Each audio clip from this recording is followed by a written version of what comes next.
What's up, everybody? How y'all doing tonight? What is this, Saturday night? Hope everybody's having a good evening.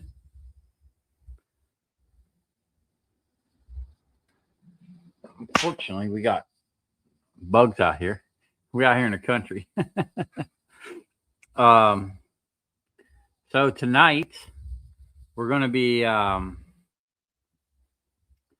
processing some silver, or at least getting it ready to be processed. And I think what is it? Next weekend. I got to confirm the date, but next weekend. Wow. Can you guys hear those bugs in the background? Next weekend, my buddy's going to come back out. We're going to modify the hood and change the way the flow is on that thing. So we're going to modify it so the flow goes straight up. What's up, Henry?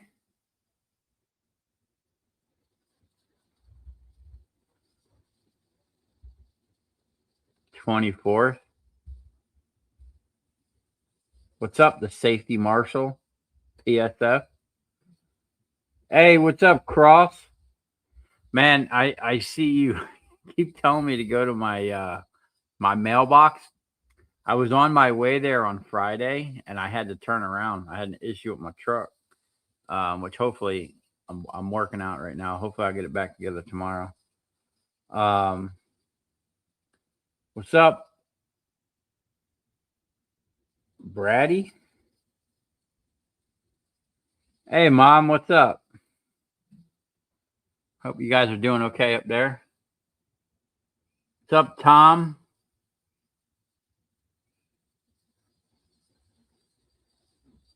I don't even know what that toots. I don't even know what that is. Movie corner.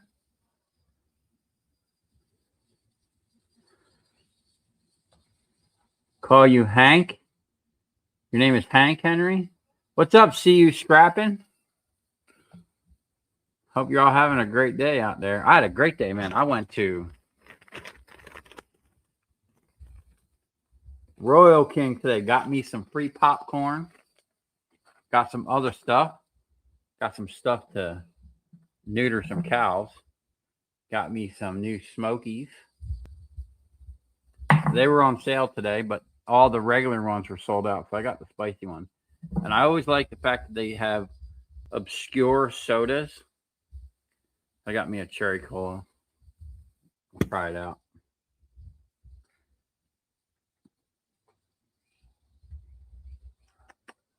Pretty good. Closest y'all see is get me drinking beer. I think I drank some spiked hot chocolate on a live stream one time. But for those of you who don't know, I don't drink alcohol. I gave that up when I was 19. Had a nice day sitting in the sun watching the horses eat grass. I guess that's a nice. I just fed my horses and cattle. Oh, didn't you go to like a cow festival or something? Do you have an email for us, simpletons? We could ask non-public questions. Yeah, on the sorry that I'm eating. I just ate dinner, but I'm still kind of hungry. I have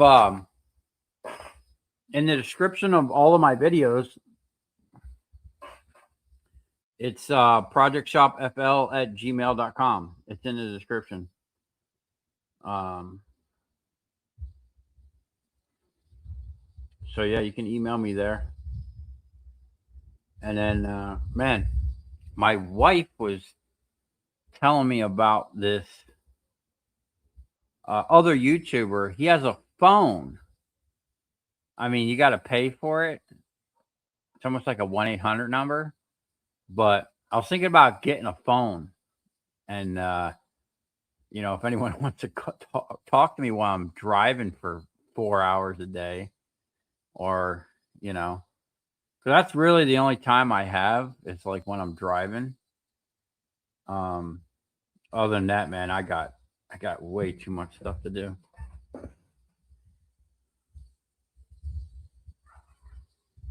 Oh, your name's Tony. Okay. Well, thanks for stopping by the stream, Tony. What else we got in here? Going to have a package in the mail for you Monday. See you scrapping. Thanks, man. I appreciate it. Glad to catch you live. It's been a minute. How are you tonight? I'm doing great. Big E. Huh. The Scrapmeister. What's up, buddy? You can always talk to you when I try. Yeah, my wife tries to take that spot. I could leave the house. I'll literally have a conversation with her. I'll leave the house and I won't get 2 minutes down the road and she's calling me. I guess that's a good thing. So yeah, what I want to do tonight, we'll do it here in a little bit. I have this. We're not going to process any like breakers, but I want to go through this thing here and start prepping. My buddy's going to be coming next weekend, so I need to go through a bunch of stuff and get a nice little nugget because I was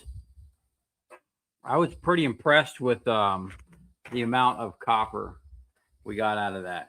So I got my torch set up, another camera, and I got a scale out here. We'll see how much we do. Last time, would we do 900 something grams? So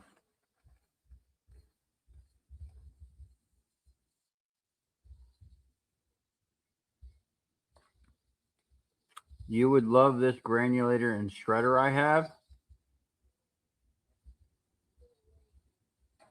What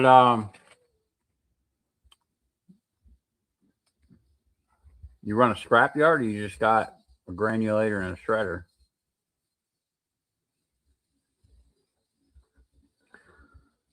The weather finally got nice here in WI. What is that? Wisconsin? Man, it's hot out. It was 96 out here today.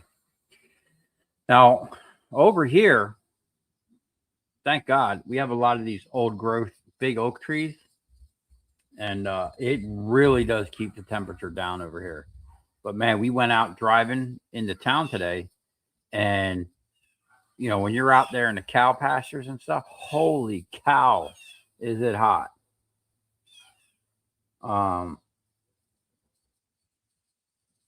That's quality time with the wife, no matter how you look at it. Okay, yeah.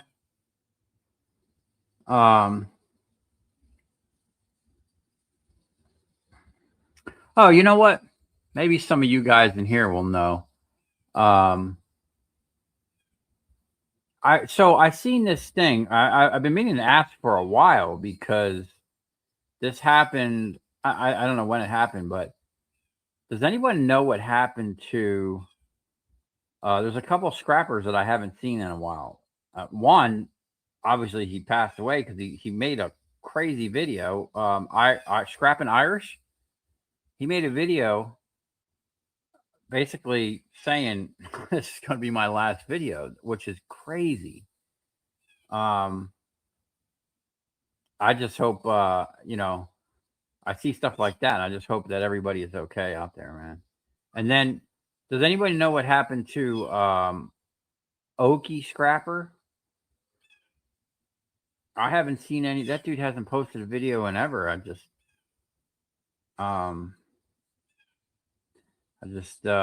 feel, you know, I'd like to see all the guys. I don't get really a chance to watch anybody's channel that much. I'll scrub through a couple minutes of videos here and there to see what everybody's doing, but I just don't have the time like I used to. Has Murmur lost weight yet? I don't think that dude's capable of losing weight. 82 in Wisconsin. No. Good evening from KU Medical Center in KCK. Man.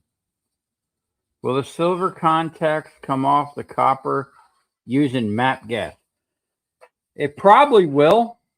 I tried that before, and I think I got it to come off, but it just took a long time. I felt like I was just burning a lot of gas. Man, there's bugs. There's screeching bugs. Is that stuff coming through really loud on the mic?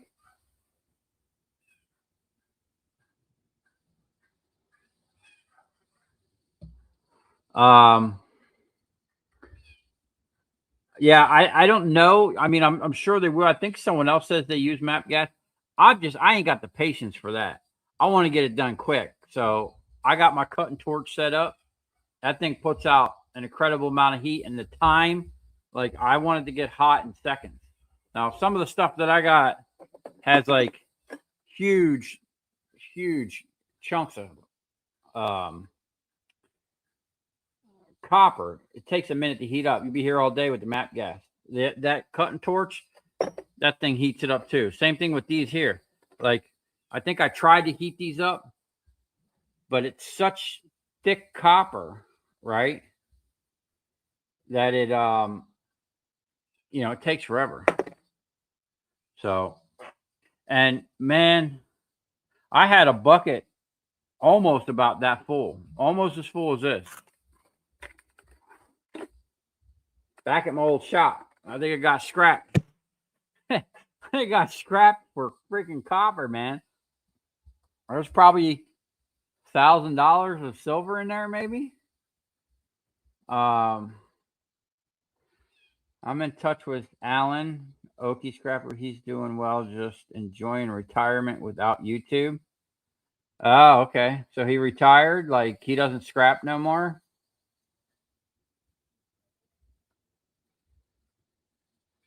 What about Steve and Oliver? Any news?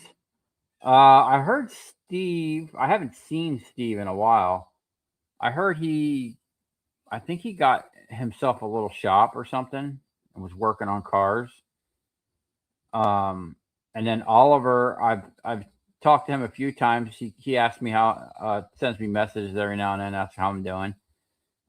He's just busy. He went back to school. The company he worked for sent him back to school, so he's becoming a proper electrician. Oh, you don't hear any bugs? Okay. All I know is I can hear them coming through my mic over here. It was 85 here in South Jersey, not a cloud in the sky. It's crazy. There wasn't a cloud in the sky here yesterday, but all of a sudden out of nowhere it started raining on me. Well,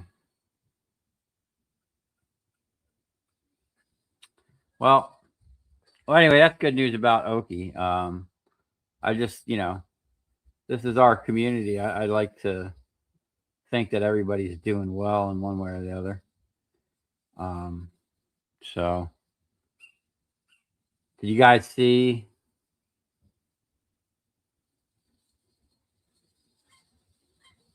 Okie has a nice little deal selling those 55-gallon drums he was doing towards the end. Man, I used to get, if you can get them for free, there's a lot of people that'll buy them. I used to get them plastic 55-gallon drums. When I first started scrapping, I didn't have a shop at first. I was working out of where I was cutting concrete. I would literally, I had a storage unit. I kept all the presses in. I would go get them in the evening, bring them to the shop. We had a whole mechanic and welding shop. I would set them up on their welding table, run whatever transformers I had accumulated during the day, and break it down. Well, the guy next to them was a car chem. He sold car chemical to like dealerships and car washes, 55-gallon drums at a time. I'm talking tire shines, car soaps, waxes, all the stuff, right? So he would get the drums, so many of them, and a lot of them guys would give him back the empty drums. He would just put them outside the shop. And I mean, I was probably getting 5 a week from him. And what I was doing with them is cleaning them out. I made a stencil. I put my name and number on them. And I was giving them to all the customers to put in their shop to hold the transformers. and then I would sell some of them here and there because I was getting too many. It was hard to get 5 customers a week. You know, sometimes I would, but um, I would have a surplus of drums. Matter of fact, in the rafters of my shop, that's where I would store them. And I had the guy came in there. I think he worked for the city and was like, he wasn't the fire marshal, but he was like, hey man, the fire marshal seen that because they're really strict on certain things, man. That's why whenever I had a warehouse or a shop, I always designated as storage overflow, and my business is registered somewhere else.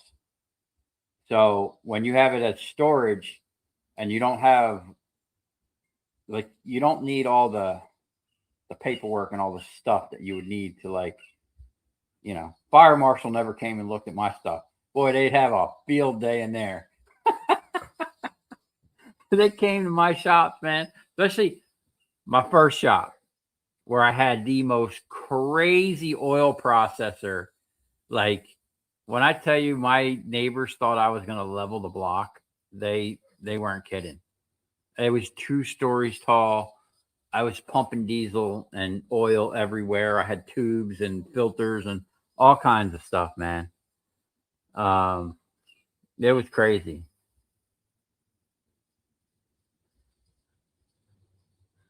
Canada here, love your content. Thanks, dude. I don't know how to pronounce your name, but new feels. I don't even know what that says. I'm like slightly retarded, so I can't read. Heather, the Snow Leopard 42. I love those stripping with the stripping. Okay. I like stripping too, man. We got dual strippers now. Oh, wow. Dude, hold on a second. Let me see if I can't. Hold on. Sometimes we get really. I got my other camera out here. Uh-oh. Uh-oh. Let's see. Oh, that light's screwing it up. Man, it's such a crazy looking sunset out there. I know that's not coming in on the camera, right? Yeah, it's still blowing out the camera. That's a shame. We get some really cool sunsets out here.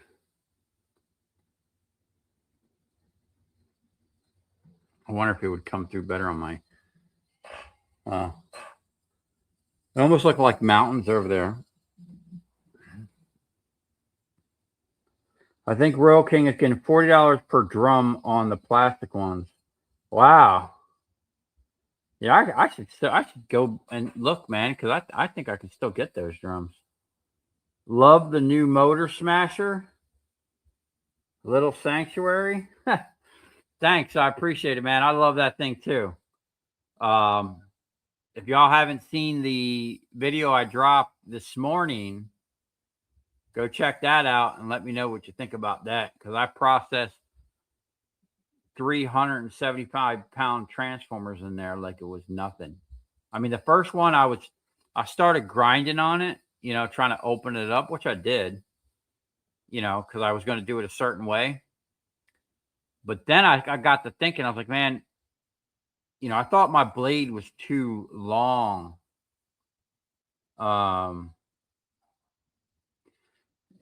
Too wide. Like it was going to take too much force. It was taking too much of a bite at once, basically. But man, that 100-ton press don't play. Or that 100, I can't say that. That 100-ton cylinder don't play. It's 55-ton press is actually crying. But we gotta get on that thing and soup that thing up so I can feel comfortable about just putting the beans to things, man. Because it's kind of scary. Like my pumps are 2 speed, so it goes. They're slow as molasses to me, but it goes fast. And then when that thing kicks in low gear, it it just doesn't stop moving. You can barely see that 100-ton cylinder moving, but it's just not going to stop. I mean, it'll just destroy that frame if I let it keep going. But it pushed that blade right through that copper, and that was impressive. And um, that style transformer, other than like cooking it and taking all the plates apart, which would take forever, grinding, you can get away with grinding like one side on the inside of the transformer, grind it and peel it back like I did with the hydraulics. But if you don't have hydraulics, you're gonna be fighting to peel it back. If you want to limit your cut in and save your blades, you can go ahead and peel it back and then push it out. Now, sometimes, man, I used to do that, but I would always make it easier on the extraction by cutting 2 cuts. So it's even, there's nothing grabbing the steel on the way out. I used to use my hydraulic jaws, the spreader, and that was a nice way of doing it. Before that, I would just get a couple big pry bars and get them down in there and start working the coil out. But there are some transformers that are glued like ridiculously tight, and it's just, you got to break that glue and you're gonna fight it. This setup, the way I did it here, I don't think I'm gonna have a problem with that ever again. Or, I mean, we might have a problem, but we're just gonna brute force through it. I remember you showing me your fuel setup at your one garage plus your Frankensleuth.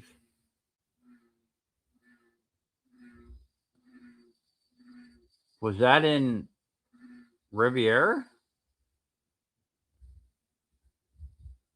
Huh. Or was I in Delray? I've had shops all over Palm Beach. Let's see. I had a shop in Delray, 2 shops in Riviera Beach, and one in West Palm. My last one was in West Palm. And I worked from home out in Loxahatchee. I worked from home in, I think it was Lake Park, considered Lake Park, West Palm Beach area.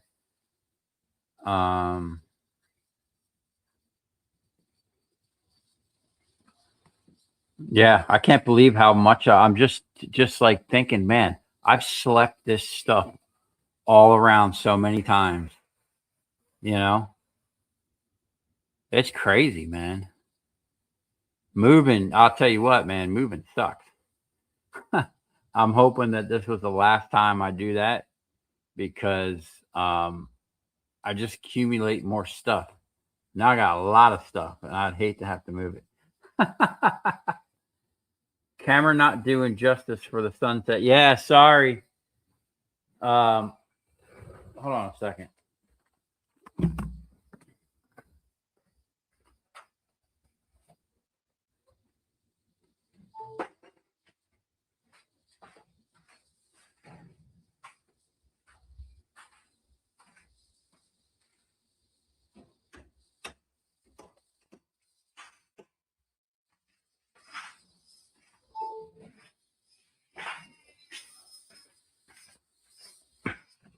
I think that breaker just shut all my power down. Let me try this.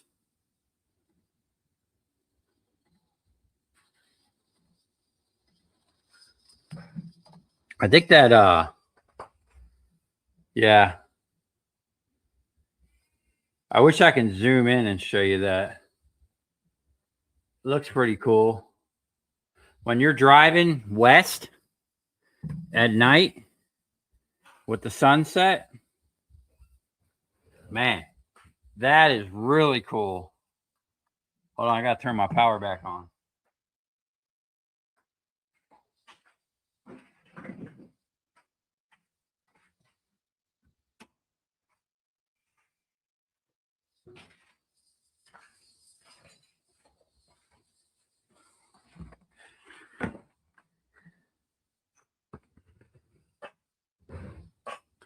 Let's see what we got here. Let's go ahead and catch up on some questions, and then let's get right to sorting these nuggets out. You enjoyed that video, the one of me breaking? Dude, I was super stoked, man. When I seen that blade go through that, at first, because it didn't just like cut through, you would think the copper's soft and it would cut through and just kind of, it popped. And I didn't know at first if like my machine was breaking or what was going on. But it's crazy. Teresa Baddock, love watching your show. Well, thank you. I really appreciate that.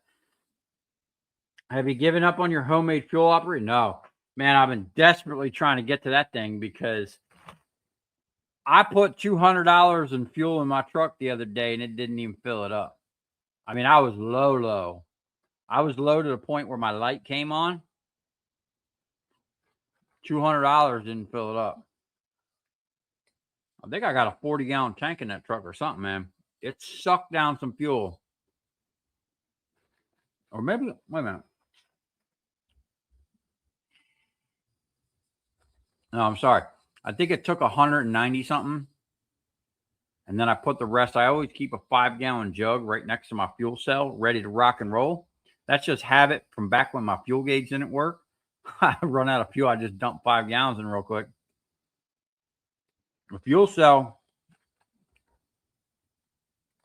I need to get a pump for it. I don't have a pump on it, but I do have a hose on the bottom that I can bring out and put in my tank or fill that 5-gallon jug up. But my problem is that centrifuge is expensive, and so is that VFD and that motor. I really need to cover that thing somehow. So I've been kind of slacking on that. I mean, there's so many projects out here, like stuff that you don't even see on camera, like to do with our house.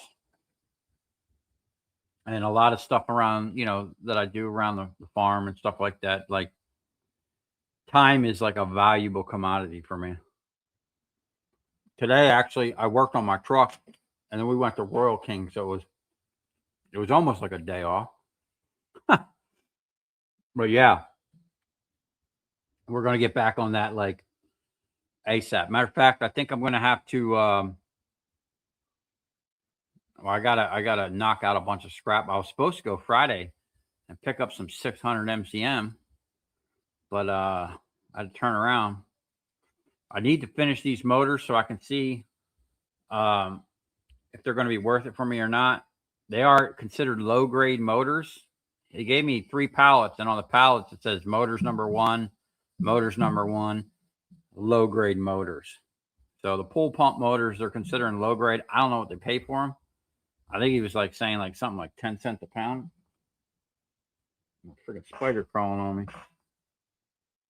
Gotta be careful, man. I'll put something up here. Like I'm watching a spider right now build a web on my stator wrecker. Yeah, I'm gonna have to get that. You guys have suggested that peppermint a couple times. I'm gonna have to get some in a spray, them pump up sprayers, and just hose down the whole yard, really. Space Dust Blaster. That's a cool name. Hey, Derek, any suggestions on breaking open those epoxy-coated pull transformers? Local guy here in West Palm Beach. Epoxy-coated pull transformers. I mean, I'd have to really see it. But usually with those things, the best thing to do would be cook it.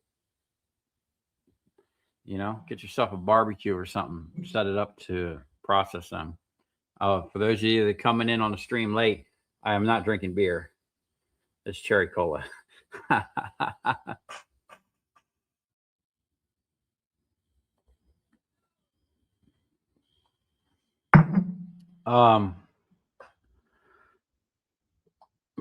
What's up, Merchant Metals? I'm on my way out, but seeing Derek's live tonight, had to say hello. Where are you going, man? You got on a run? Go get some scrap? Dude, I am amazed. Like Merchant Metals and all the other guys um, that find stuff in dumpsters, the dumpster divers, man. Um, and you know, when I first started scrapping, I had this guy Brian work for me. If you watch, like, I think there's two videos. He's actually in them. One was titled "How to Scrap Transformers the Hard Way," and another one was like "How to Scrap Transformers the Easy Way." And one of them, it's him beating a transformer open on the table with a hammer, and the other one is we're running them through my press. And but that guy, he was a dumpster diver, and I knew nothing about diving in dumpsters. Excuse me. Not only for scrap, but this guy knew when Winn-Dixie, which if you don't know, Winn-Dixie is like the big supermarket, or used to be. Publix has kind of taken over, and Aldi's. But Winn-Dixie, the beef people, when their stuff came out of date, they would chuck it. I mean, Pat, this dude would show me steaks that literally the date on it was like they went out of date that day or the day before. The stuff's not really that bad. It can't go bad like there. I couldn't see it going bad. Like, oh, it expires today. Boom! You'll die if you eat it. You know, that doesn't make any sense. I'm sure there's some type of grace in there, but he would get tons of meat, packs of pork chops, packs of steaks, beef patties, just all kinds of stuff, cases of beer, and he would go give, I'd say probably 90% of it away. He'd go around to all the homeless camps.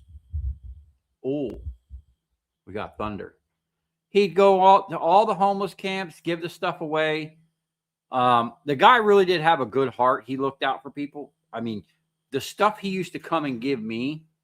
And funny thing is, we had like an on and off and on and off, on and off work relationship because I would fire him. I'd get tired of him. You know, he had a problem with substance, and the dude couldn't have $10 in his pocket and not try to go get high. And I kept telling him, I'm like, hey man, I got no room in my life for that stuff.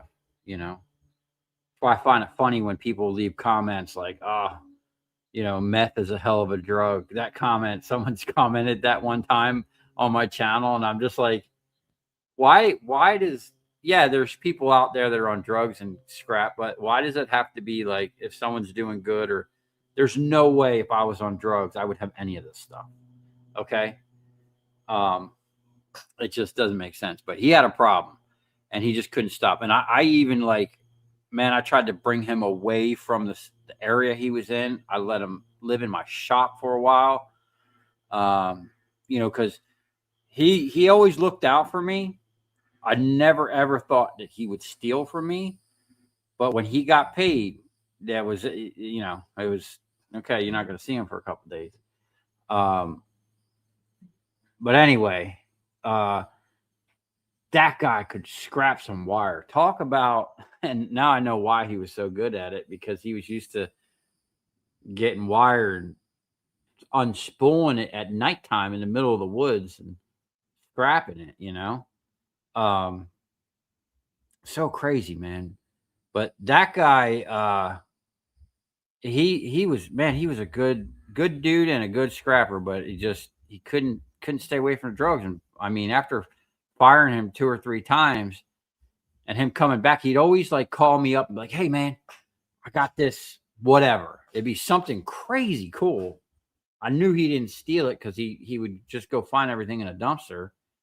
Or he'd call me up at a dumpster and be like, hey man, because I had that crane on my trailer. There'd be lots of people called me up like, hey, there's a 500-pound motor sitting in this dumpster or whatever, man. All kinds of stuff, man. I'd go help them get it out and either buy, you know, give them some money for it, or you know, whatever. But that's how he would always get back in my good graces.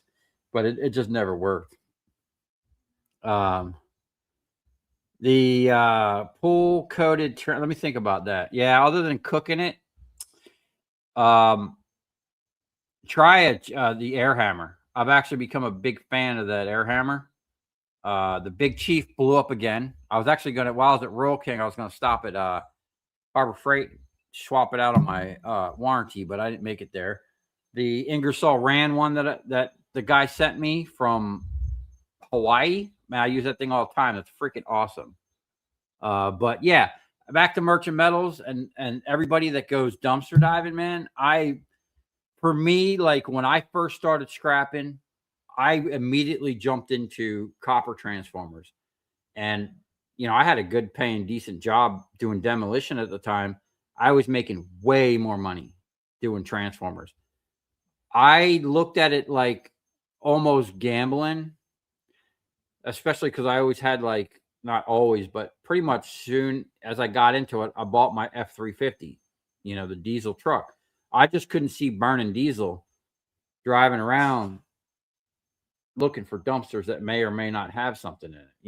My mindset was, let me find some high value customers, pay them a good money. That's how I acquired all of my customers. I paid them more than the scrap yards for the material. In the beginning, when it was transformers, I was easily I could pay twice as much as a scrap yard and still make a ton of money, just because of how fast I can process them. But if the epoxy cut, I don't know if you're talking about like sealed units, sealed ones that have the metal casing. They're tough. Not going to lie. They are tough. And even when I get them out here, I got to figure out what's wrong with my incinerator, but I was cooking them in the incinerator and it cooks all that stuff out and the copper and everything. And it makes it real easy to get apart. I was on the mainland, maybe when you're in Deerfield. Oh, okay. Yeah. I like the new flathead screwdriver you got. What flathead screwdriver? Man, I hate flatheads. I just can't. That's like original screw technology from like, got to be from the 1800s or something. Why are we still? I mean, they got the Robinson screw. The Canadians came up with that apparently, and that's a way better thing. I'm starting to see that more in electrical gear over here. Get up with Mike the Scavenger. He finds lots of hydro cylinders. I don't think Mike the Scavenger's anywhere near me. How's he finding hydro cylinders?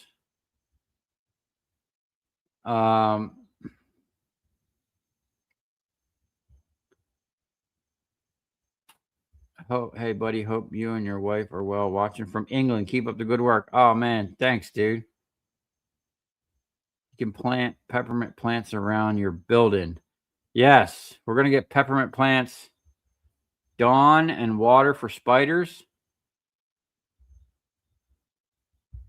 Where's the fun? Oh, where's the furnace? It's out there in the field, man. I got some type of issue with it not kicking on the main burner.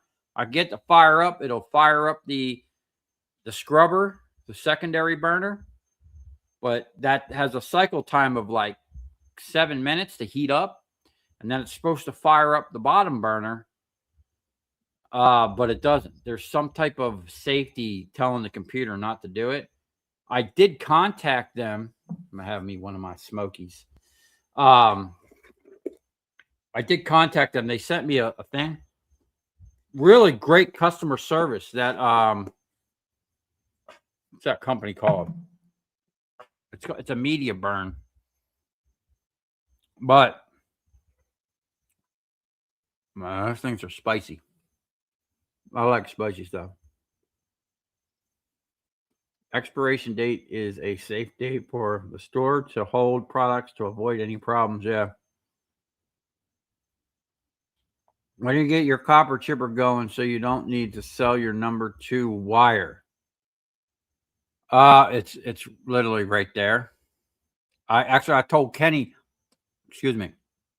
I told Kenny the other day, I need him to come in here and help me just clean up for a day. I'm out here by myself most of the time, man, and I get too much scrap to process by myself. along with everything else that's got to go on around here to keep things going, right? You know, I was telling my wife the other day, I'm wearing so many hats. I'm an engineer. You know, I'm engineering stuff. I'm building stuff right on the fly. I'm a fabricator, welder. You know, I'm a scrapper. I'm a YouTuber trying to be a husband. I'm a rancher, you know, and a mechanic. And there's probably a bunch of other things that I do that I can't even think of right now. So it's a lot, man. When I tell you I do too much. So let's see. So yeah, back to the copper chopper. That's on plan. So oh God.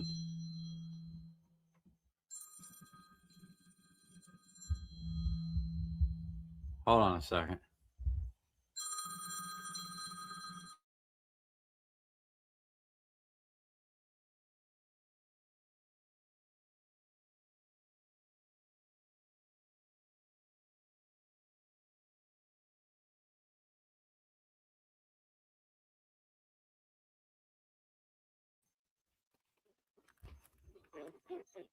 Sorry about that. Can you guys hear me okay? Um, okay, I'm gonna answer the rest of these questions. We're gonna get that torch set up and we're gonna start see how much silver we can get. But yeah, as the copper chopper, I I'm trying to do one big project at a time right now. I really needed to get my stator wrecker not completely finished because there's going to be a lot more to that. That thing's going to do a lot more. Like we're just getting started with that. There's a lot of tooling that goes along with that to make that thing do some really incredible things. So at least now I got it. You know, we're probably 50 to 60% there. So you guys will see that thing just kind of come to life. And when I tell you, when I get some proper hydraulics power in this stuff and I get the proper stroke on that main press, the speed in which I'm going to be able to process motors is going to be unbelievable. Okay. We're going to be just destroying stuff over here and having a good time doing it. I definitely am going to have to get some armor. I like the guy that told me I should go get some ex-military armor plates or something. But I just think like a thick leather or something, even with like maybe that thick plastic flexible stuff, like a what do you call that? An apron, definitely some type of shield. Because it's scary standing in front of that thing when you're cranking 100 tons on something. I would go bankrupt if I drove my truck everywhere looking for scrap. I've definitely got to find it first. That's tough, man. Because now you're risking. You look at something and then someone else comes and takes it if you got to go back and get your truck. Like I know you drive around in a car. I think I had something happen to me the other day. I was on my way with my buddies, and on the side of the road, I seen it looked like someone took the spools off of a pressure cleaning trailer or something. Really nice. And I was like pressed to get where I was going. I was late. I was like, man, I'm gonna stop on my way back and grab. Someone put it out in a trash pile on the side of the road.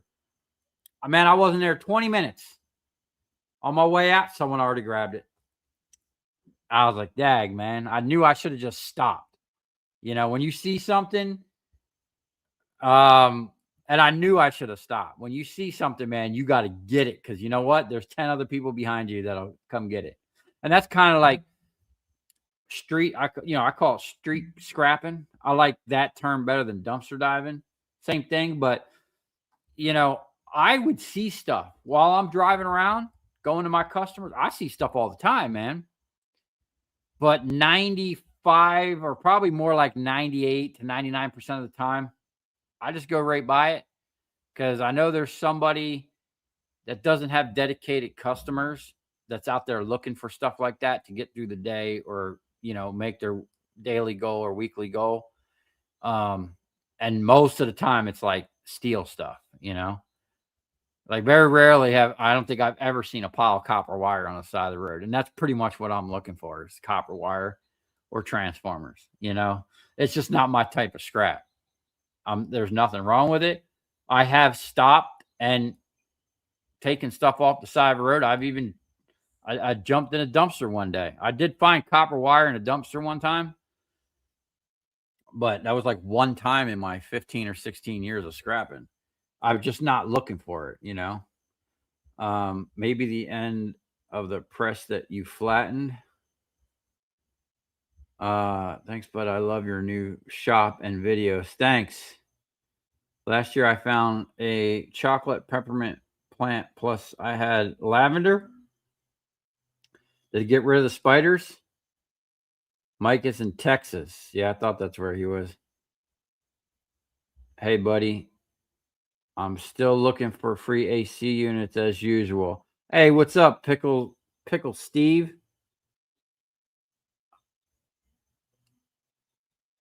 Man, as hot as it is now, your dude should be cranking out some AC work, man. He might be keeping it for himself. Huh. Got tools with the stripper from Do It To It. Got tools. Oh yeah. Yeah, Do It To It, man. I can't thank that guy. Is awesome, man. I can't thank that dude enough. Really cool dude.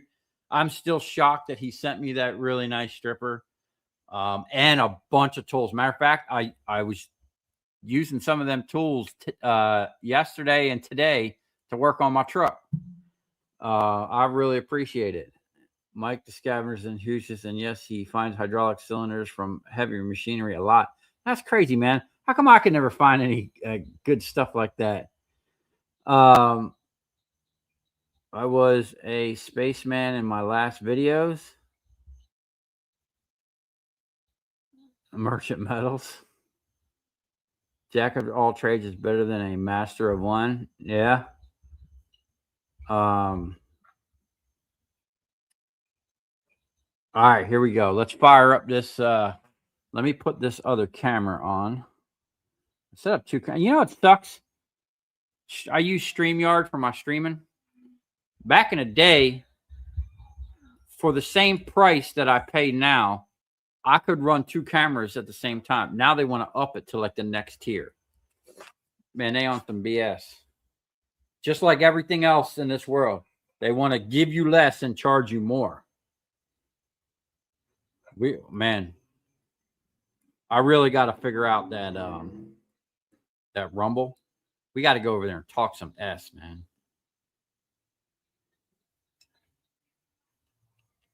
I got a lot of cool stuff I want to talk about, but pretty much probably, it's tough in this world, man.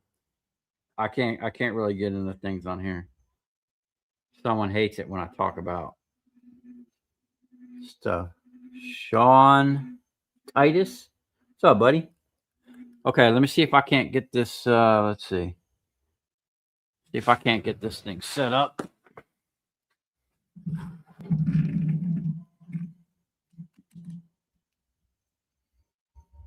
We'll see how that works. Got my Royal King popcorn, free popcorn. Anybody that's never been to a Royal King, man, you walk in, they give you free coffee, free popcorn, all you can eat. That's my kind of place. And for those of you who've never been, it's like I say, it's like a Walmart, a Tractor Supply, a Home Depot, kind of all in one. Let's see how this is going to work here. So we can see what we got. Woo! I wonder if we should weigh this. Oh, man. What is that? Some 45 auto ammo. Oh, this is I was using that car I had out here for target practice, and we actually recovered some of the almost fully intact bullets. That's what that is. Set that aside. Man, I got a bunch of this stuff. Is that like real gold plating? I've been throwing it in a tote. Okay. We did have some nuggets left over from last time. Look at the size of that. And that's about 80%. I mean, we did that last video. 80% silver.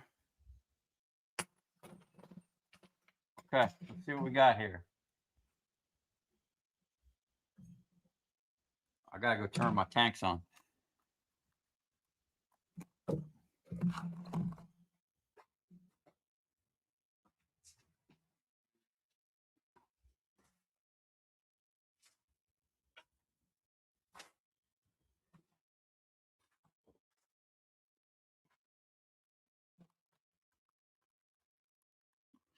All right, turn my microphone. Let's see here.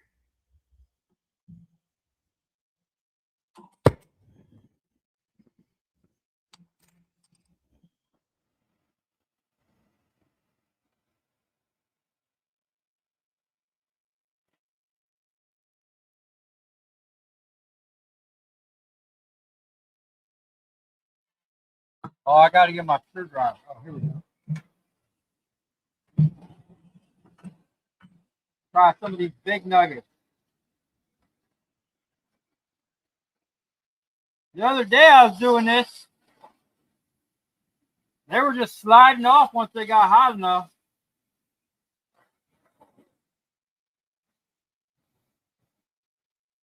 I still have to try out the kiln. See if it'd be worth preheating these to put some heat in this stuff. That way it doesn't take as long with the gas.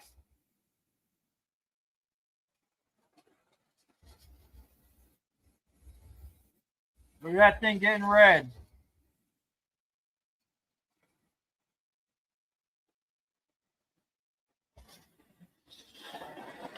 Woo!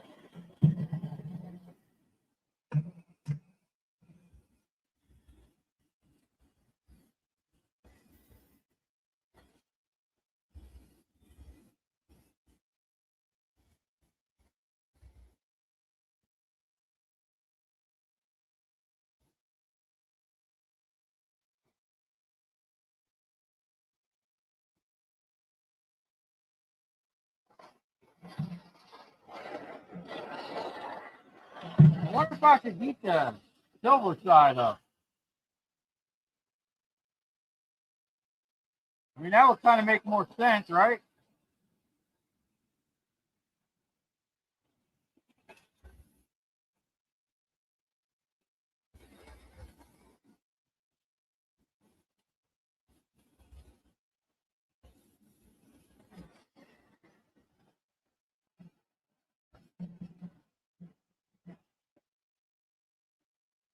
I don't know about that. That seemed like it wanted to melt the actual silver.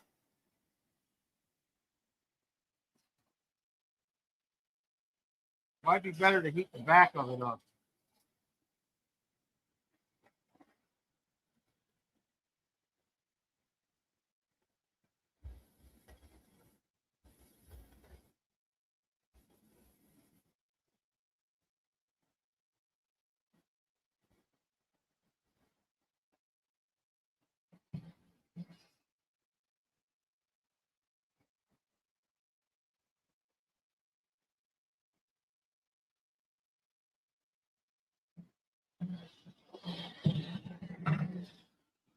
So I was watching this video.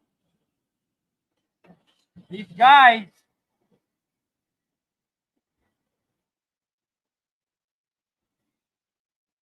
they were recovering silver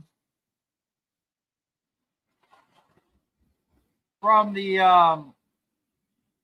solder on the HC unit, the sealed unit, where the copper soldered to the metal. They were cutting it out, and they were basically doing something like this They were getting it hot, and then they were like smacking it on the ground. Oh, the pliers are getting hot.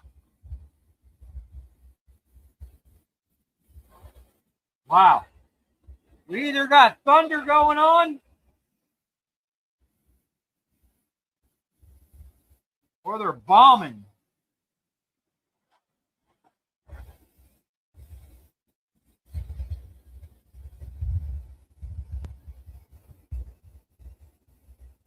All I know is it's nice and cool out here. I'll try one of these little ones. That's brass. See how long that takes. Woo! Oh no! Oh, we got to be careful. It literally just splattered that. Oh, that's instant. I like that. Try this one.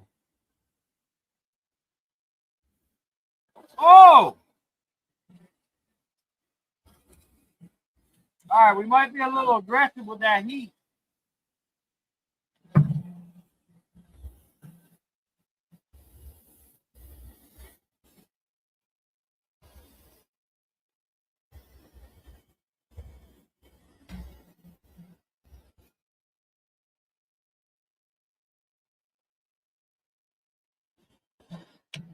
Wow.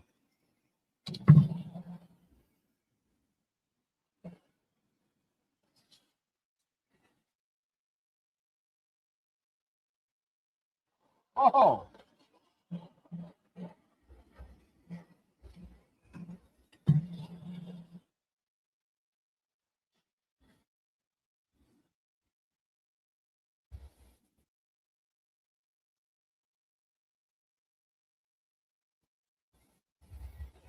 Uh-oh. I felt it melting.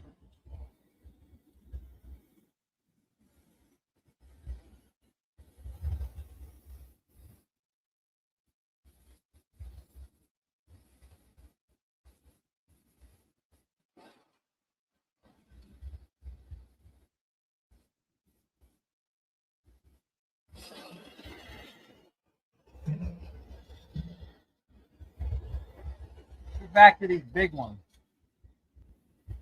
Or run out of gas or something. I think that's what I did on that last live stream. I ran out of gas.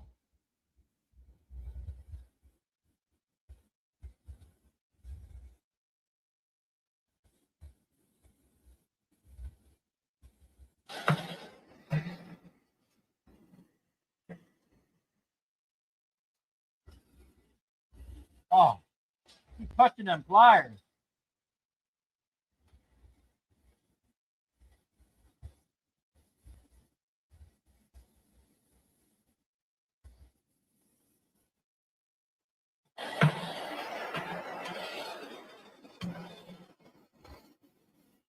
Yeah, I don't think the map gas would be heating this up that fast. I could actually crank this up a little bit. This is a really powerful tip. I cut plate steel with it. Ah, I'm about to go find a pair of gloves. I keep touching that thing.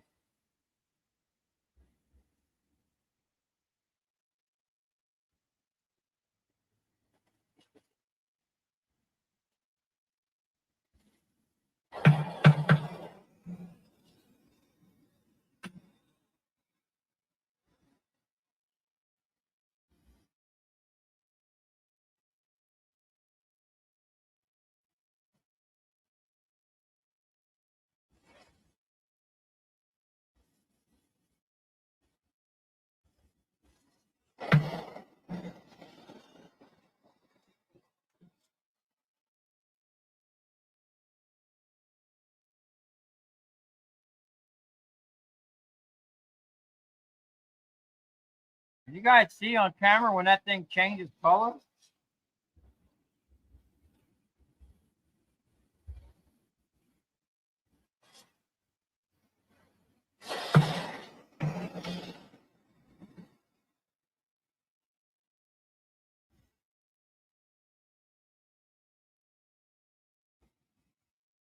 A lot more here than I thought.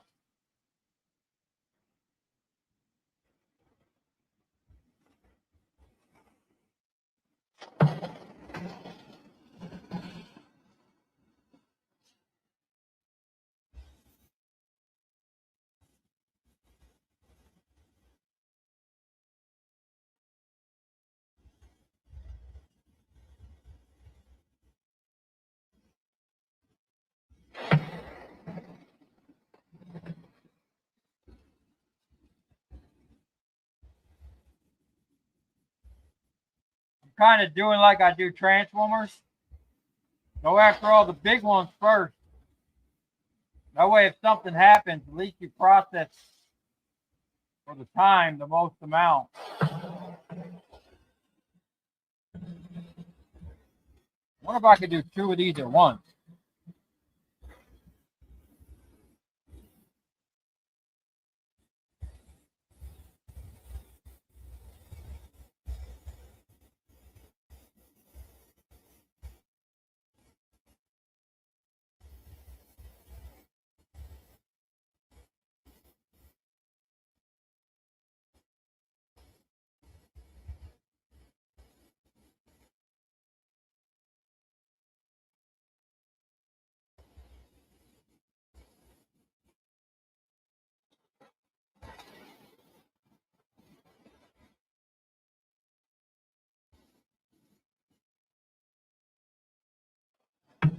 Ah, I don't know if that was faster or not, but let's try holding them a different way.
Get a nice little chunk of copper.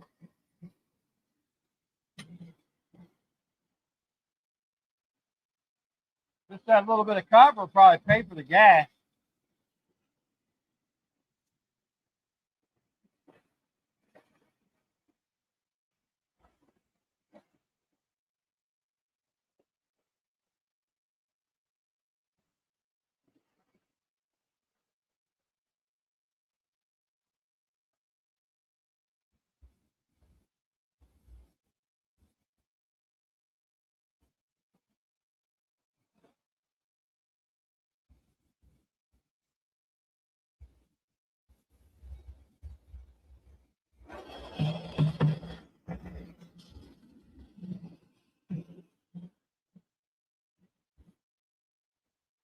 Last big one.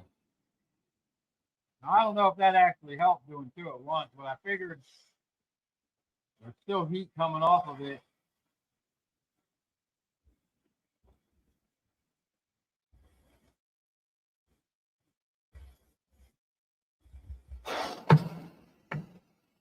Wow. Just give that a rest. I don't want to start melting my pliers here. Hey, that's not bad. That's a nice little chunk of silver. 80%, right? That's what we got out of that last lot. Now here's that silver I did the other day on that video. These little buttons. Let's see. We got some little micro silvers. Still got some nuggets in there. We'll let my pliers cool down. I'll catch up on some comments real quick. What about stuff like that? Is that real gold or is that just fake gold? What do they call that in the mining industry? Fool's gold? Oh, look at these. Big nuggets. That's a nice chunk. I got a couple of those in there.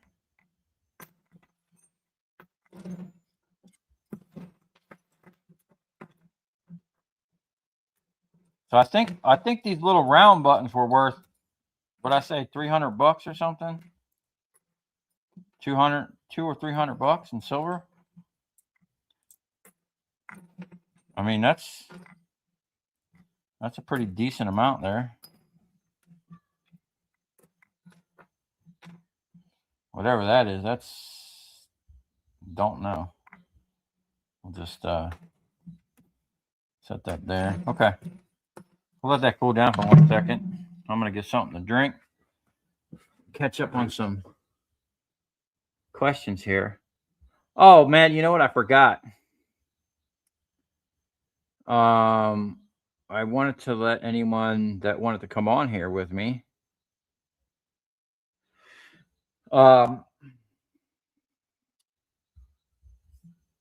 Any of you other guys, especially other guys with YouTube channels, man, you come on here and promote your channel. You know, I'm all about cross promotion and helping someone else out.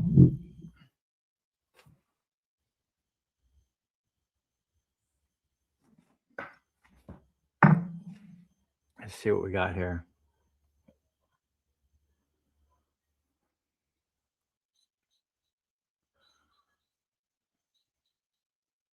I started out dumpsters diving, but built up my contacts, and now they call me.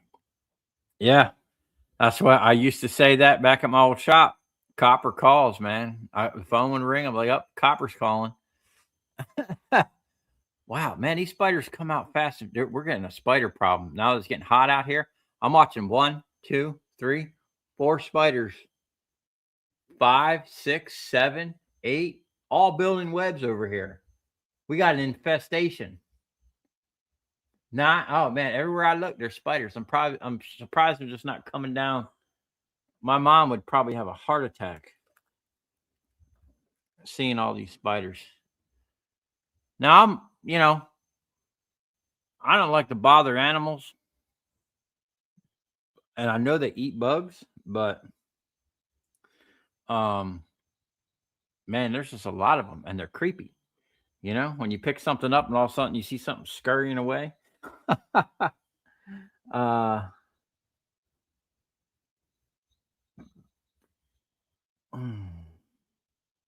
do we got here?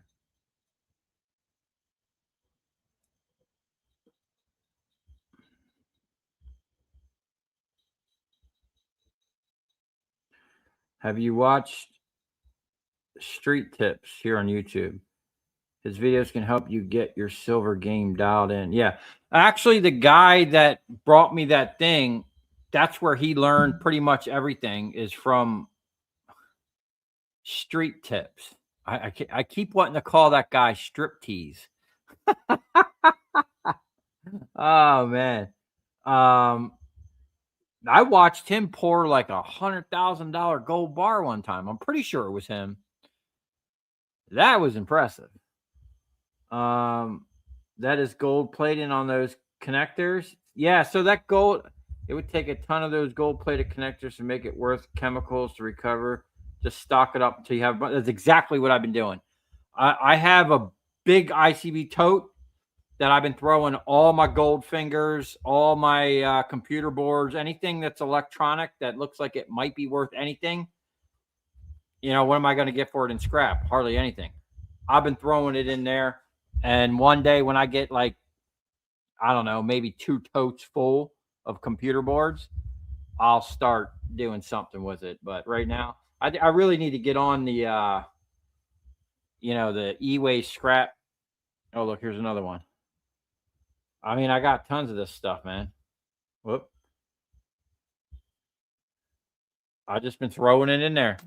And then one day, once I dial in the silver process and I got a safe environment to do that in, the same environment I can do the gold in.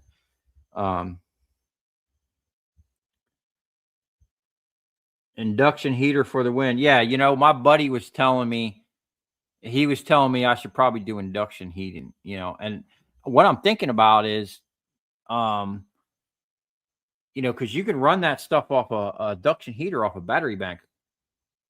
I'm not going to be doing it every day. I'll set up a battery bank and some solar panels, and let it, charge. That way we're not killing my electric out here.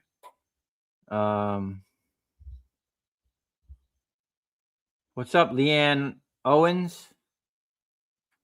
Electronic Scrapper. What's up, dude? I use gold stripping reagent on those conductors. The cost is minimal. Gold stripping reagent. I'll have to check it. Do you have a YouTube channel, man? I'll have to check that out. But to get enough, to get even just enough to weigh up, takes a ton of connectors. Silver will melt before the copper. Yeah, that's what I kind of figured right there, man. That silver, it seemed like it didn't like it. So we'll heat that stuff up from the backside. What's up, Scrapping on the Fly?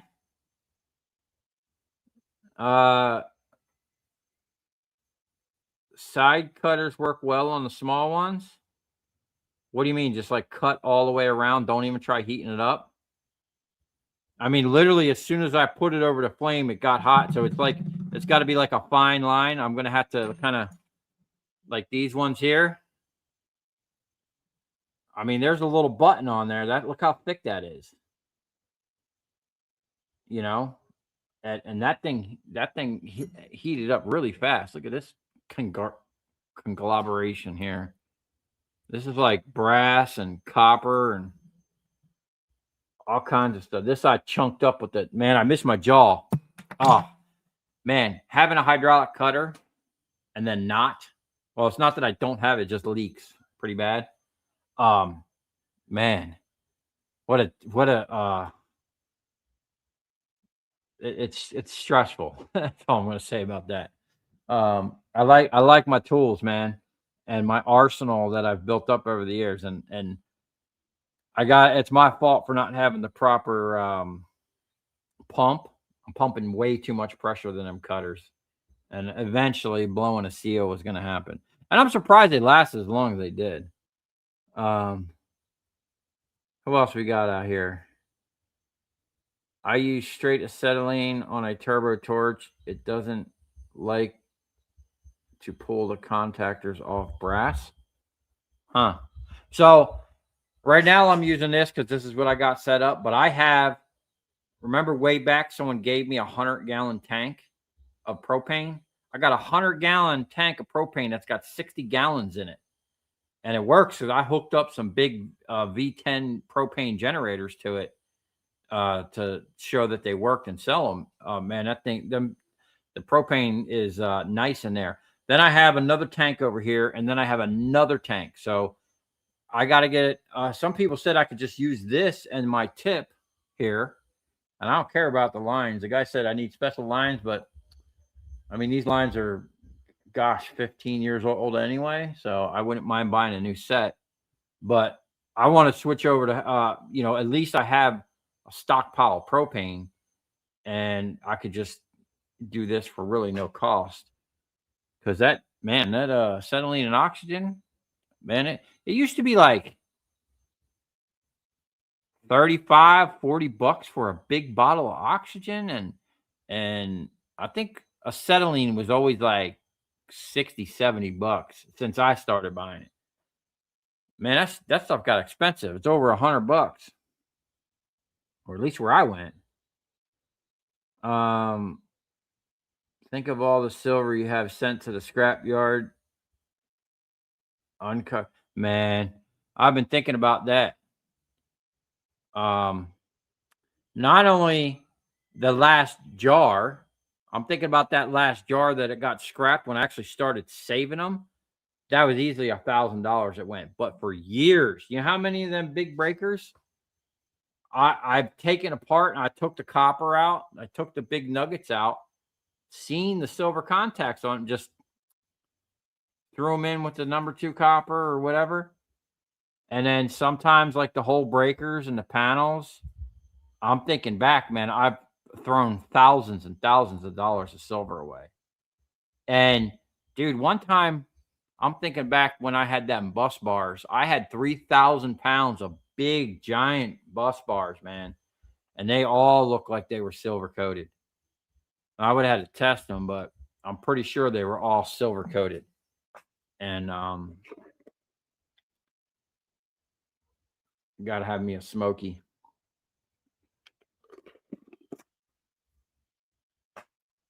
They're so good. Oh, they got a nice kick to them too. Copper dropped a bit yesterday, of course. I got to sell some copper. I'm sitting on. Silver is 76.75. I heard it went up.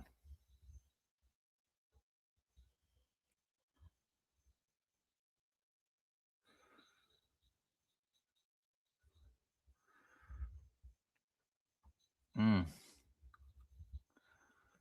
What's up, James?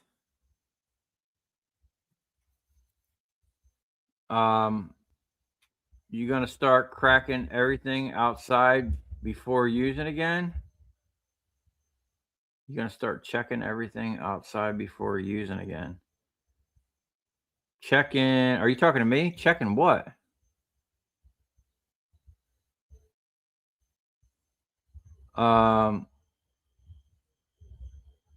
Street. I remember I touched a tarantula a couple weeks ago. I'm trying to get over my fear. Doesn't mean I don't get the heebie-jeebies. Yeah, you know, I meant to ask you last time I talked to you on the phone about that tarantula. I'm shocked you told me you touched a tarantula. I had an ex that was into stuff like that, man. We had cobalt blue tarantulas, some type of yellow, deadly stuff, stuff that you hit like special order. And then I had all my dogs, and she kept getting these deadly spiders and scorpions. And I'm like, I got to go. I didn't like them things, man. When you go through a totes pool, give me a call. I'll help you sort and explain the difference. Okay. I appreciate that, man. Might be a while. I haven't filled it yet. I probably got one tote, maybe with the drums I have. If I dumped it in there, probably a half a tote of computer boards. There's a spider on my chair right now. Probably. I just had one crawling on me.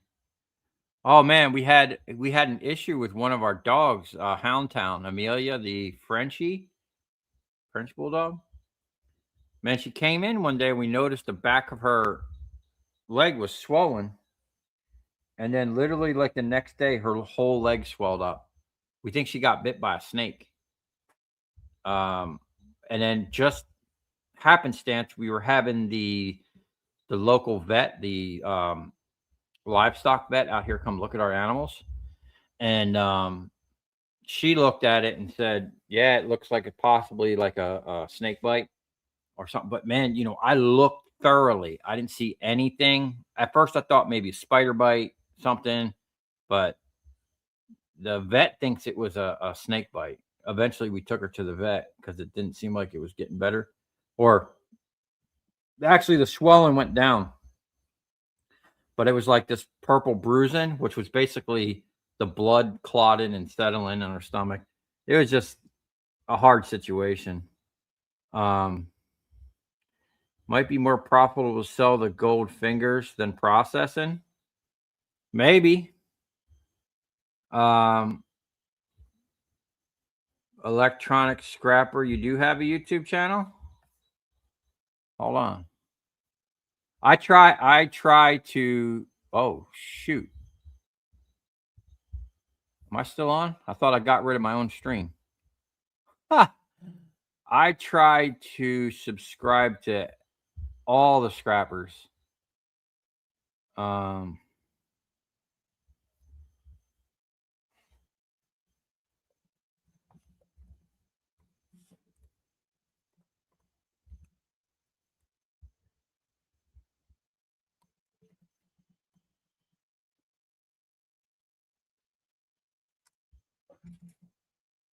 Whoa, whoa, whoa. That's not.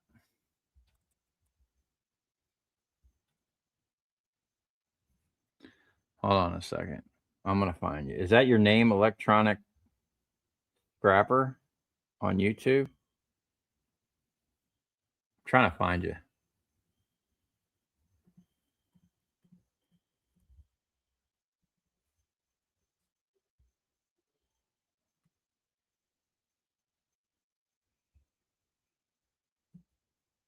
It's funny you type in stuff and then stuff you don't want comes up.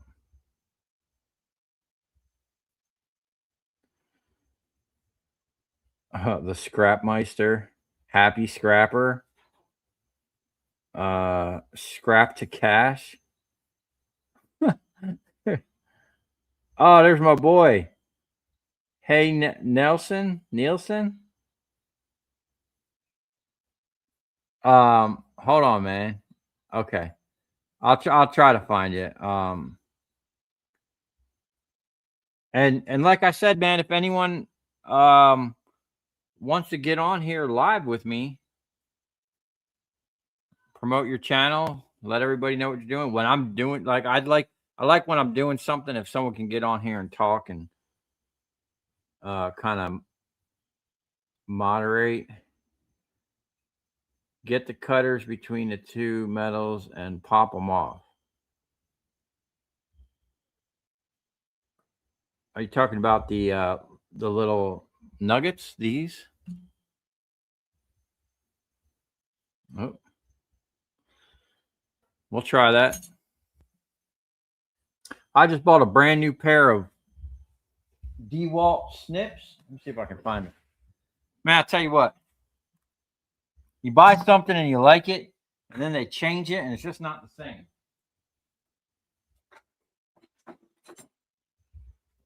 So I've had these for a while. Whoops. I've had these DeWalt Dykes wire cutters. They have, the main reason I like them is they're spring loaded. Okay.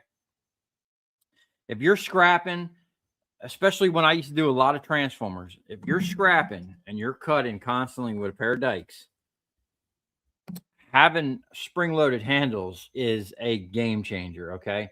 And then these ones here have like double action, like you get more power. They don't open as wide as a normal pair of Dykes, but they open wide enough for any wire you're going to cut with a pair of Dykes. You know, anything bigger than this, you need a set of cable cutters.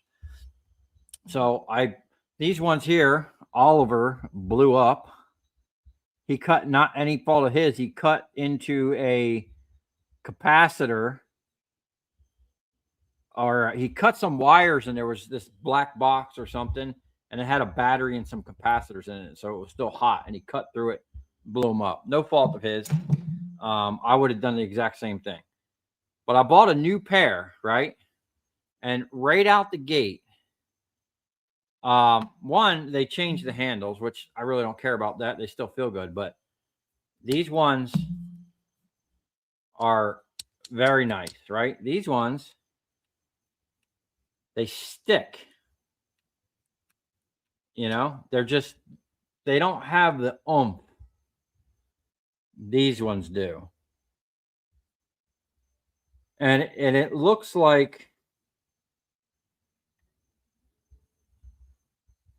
they slightly changed the design. It's hard to tell. This one's like, you can kind of, let me see if you can tell. You see the precision and the niceness this one has. You see where they meet, like right here.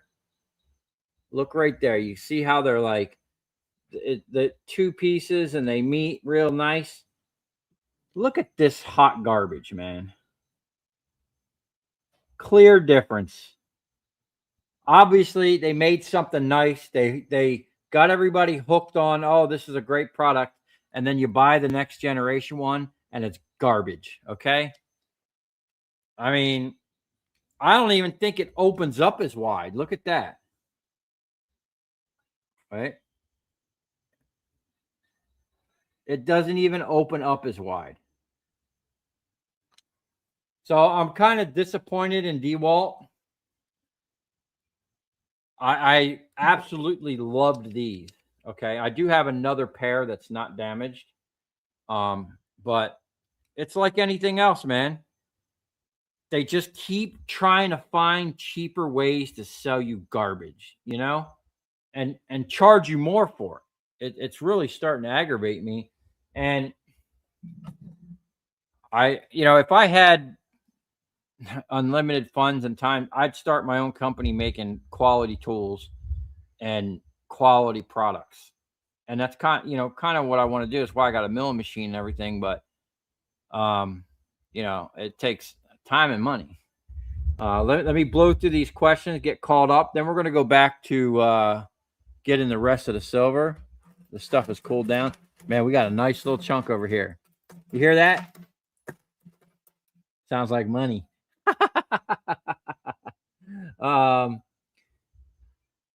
Flamethrower for the spiders. Yeah, I like that idea. Snip most of the brass metal off the smaller contacts, then process. So throw the brass right in the acid. From experience, side cutters won't break that solder bond. I let the silver fall into some water for fast cooling. Oh, let it fall in. Okay. Yes, and I have a YouTube channel too. Just been too lazy to run it. Scrapping on the fly. I've seen your channel, I think. Didn't you come on here live with me last time? Marshmallow, what's up, dude? Looking like you're prepping for round 2. Good, buddy. How did that order go? I found sterling in my second lot that came and paid. I'll take it for the win. I looked on it. I'm gonna have to order that stuff Monday or maybe tomorrow. I'll make the order. I was looking at matter of fact, I'm gonna have to call you tomorrow, dude, because I was looking. There's different stuff. I want to make sure I'm getting the right stuff. I'll just go out there and look at that bottle that you brought, but you just need a propane tip for your torch. Okay, next time I go into the thing, I'll get some. Silver tanked in one day back to where we started. It's brutal. Ah, dude, that sucks. He called me all excited, like silver jumped, and sorry, checking first spiders. Copper Catcher just posted a video of granulating transformer copper to #1 granules. Would you think that would be worth it? You know what? I seen that pop up on my feed, and I immediately thought, I don't think that's worth it, because when I was selling chops, #1 chops was just slightly above or around the same price of #2 copper. I think it was like maybe a little bit more. And then you had #2 chops, which was a little bit less than #2 copper. So if you're taking #2 copper wire windings from transformers, which you can just easily just sell as is as #2, it wouldn't make sense to put the wear and tear and time running it through your granulator, because some of that stuff is, if you're doing thicker wire, I don't know. I mean, if you got nothing better to do, maybe, but I personally wouldn't run transformer wire, coil wire, through a shredder to get chops. I mean, if anything, I don't know. I mean, if I were to try to process that stuff, I would try to get it to a number 1 copper. I just don't know how you would go about that other than putting it in some type of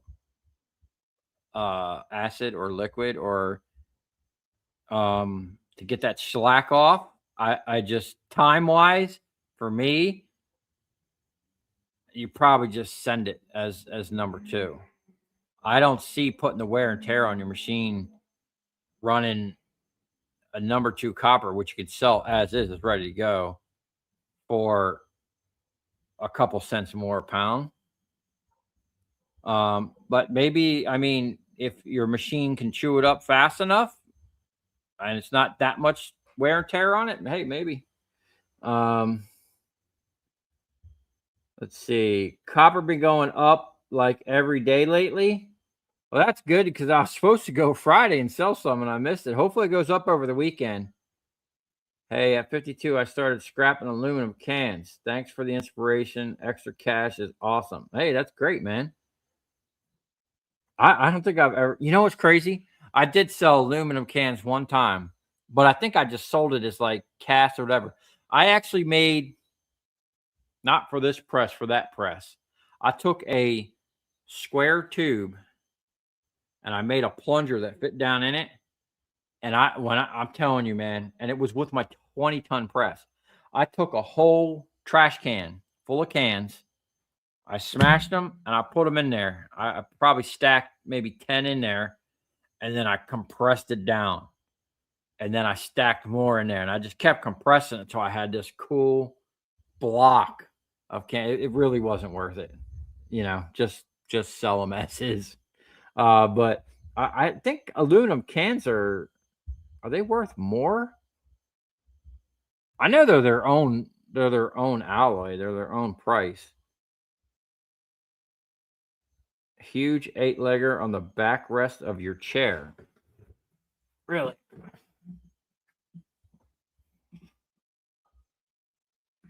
Oh, no, shoot. Thanks.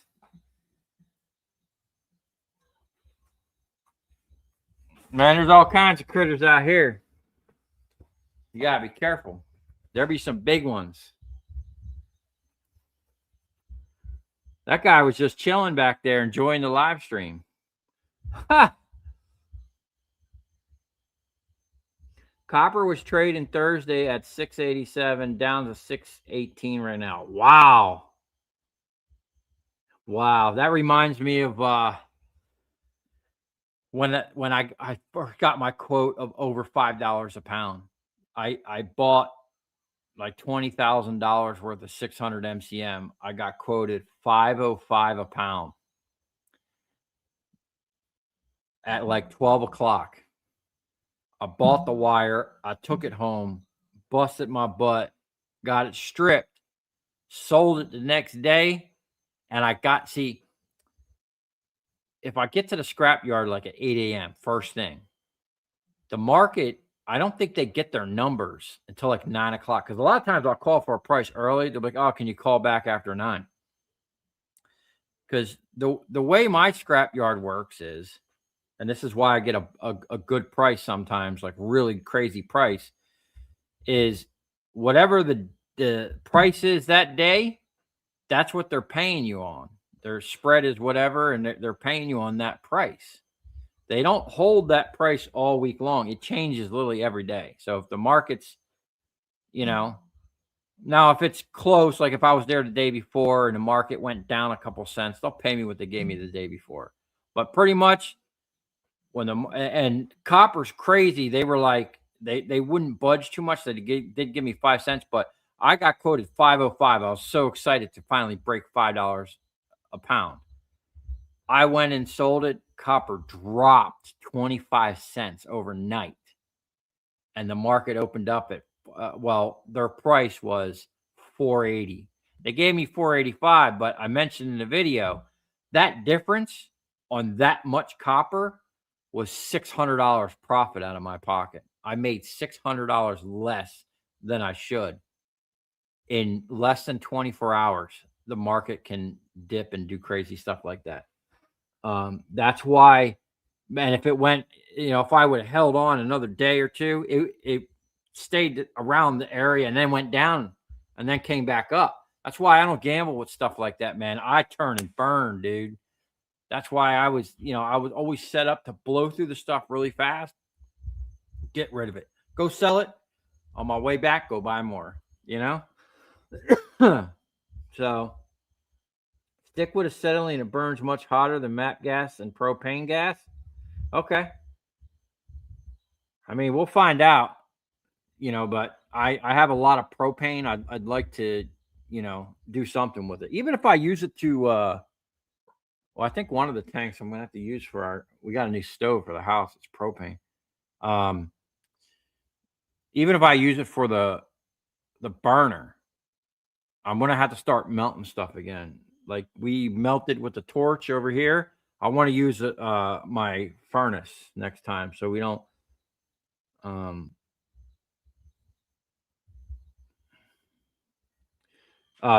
blow silver all over the place.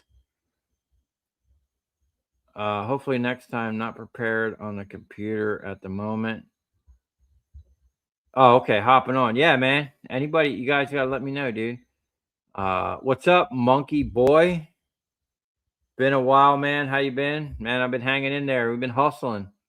It's a nonstop hustle over here. I am a DeWalt man, 1,000%. But since they branched out into regular tools, I'm disappointed in half of what they're putting out. Yeah, man. I don't know, dude. You need to be careful with those toxic fumes. Cans here are 74 cents. I think I get 75 for cast and 75 for sheet, so it's right around there. What's up, John Valenti? Better late than never. Sorry, I'm late. Big Island time. Okay. Okay, let's catch up on some things. Then we're gonna fire that torch back up. I went to a buddy's today to pick up some scrap. I ended up getting paid 25 bucks and got treated to a nice ribeye and baked potato. Can't beat that. Heck no, man. That sounds like a good scrap day. Why not pour your own copper bars and sell online with your logo on them and the weight? Yeah, man, I plan on doing it. I plan on making a jig for that 100-ton press and stamping out some badass coins and even silver. You know.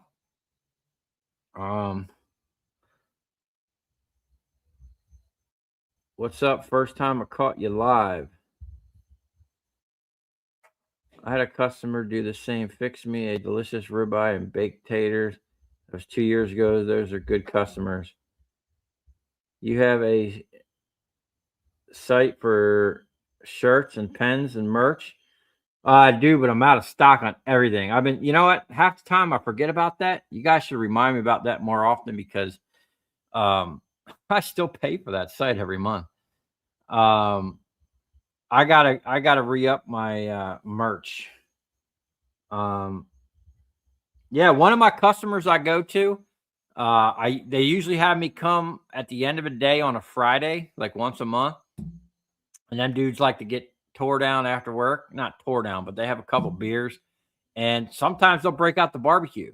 That dude made some of the best steak. Man, he cut it up into little tiny chunks, which I love. Little steak bites. He fried them up right there, man, and that was some really good stuff. Okay, we're gonna have another smoky, maybe two. Now we're gonna fire this thing back up. See if we can't get the rest of this silver. Oh, big old grasshopper, man.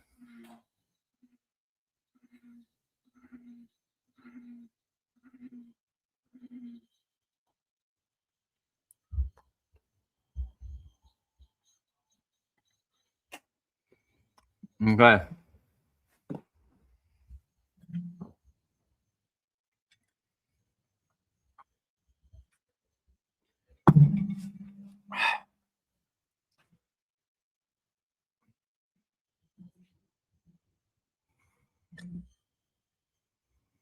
That a good camera angle? Oh, slow down there, big hoss.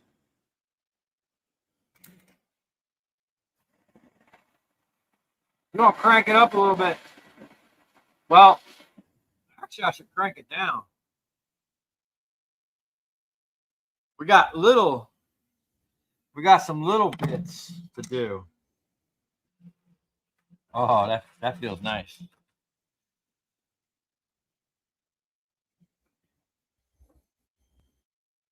Oh.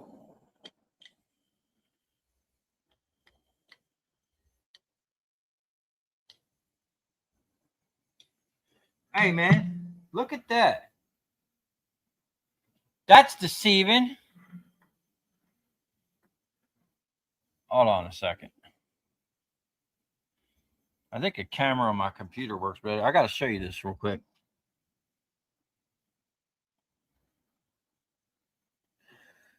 Just try not to drop that. Look at this.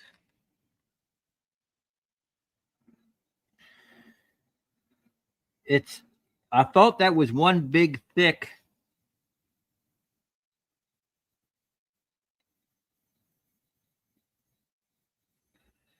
I thought that was one big thick chunk of copper. I don't know what that other piece is.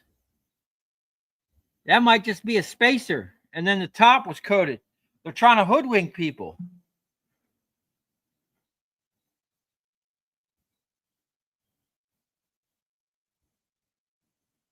Ought to be somewhere to take advantage of the difference between melt temps copper, 1950 silver, 1750. Yeah. Unfortunately, I tried to melt the thing first and it just wanted to melt the. Oh, Joe Valente, man. Thanks for the $20 donation.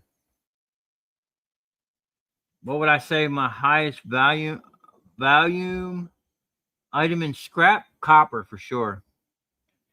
Probably right now it's probably copper wire. I don't get as many transformers as I do before.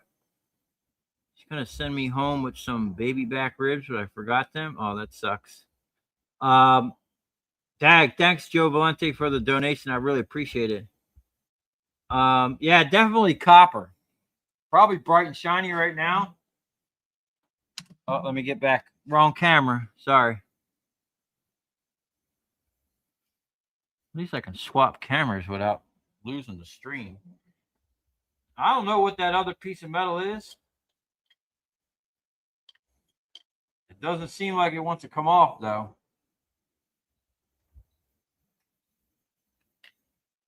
And it doesn't have a silver look. What do you guys think that is? I'm going to set that over there. We're going to have to investigate that.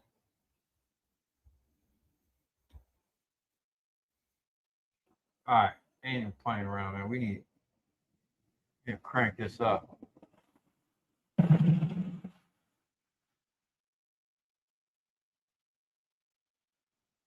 Oh!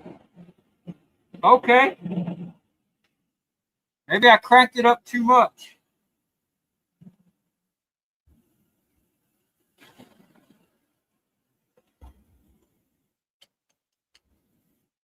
Oh. Which them dikes I was just on about. Hold on a second. Oh, I got him.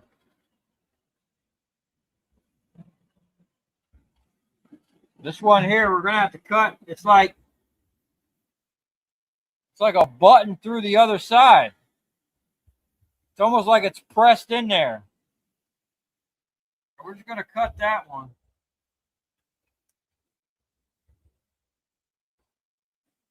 These things suck.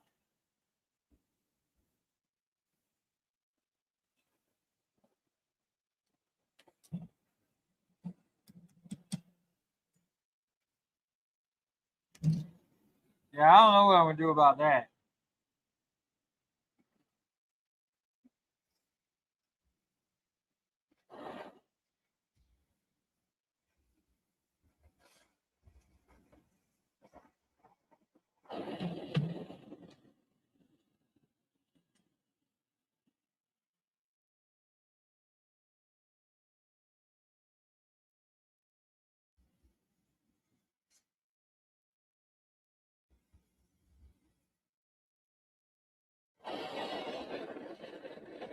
Huh.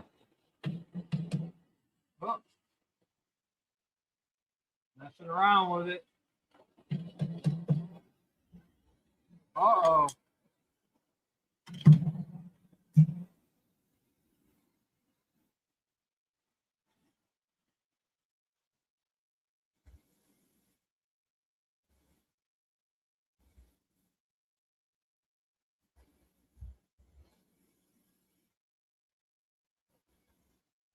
Uh-oh. This has like a big chunk.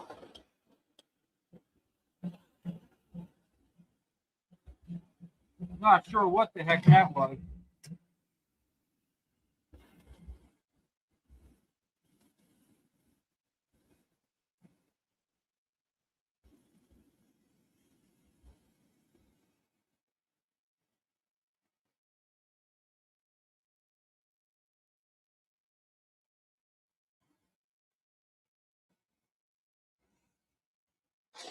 Woo!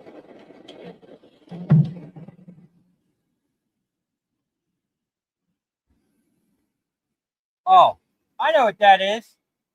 That's lead from a bullet. Look at this big mamma jamma.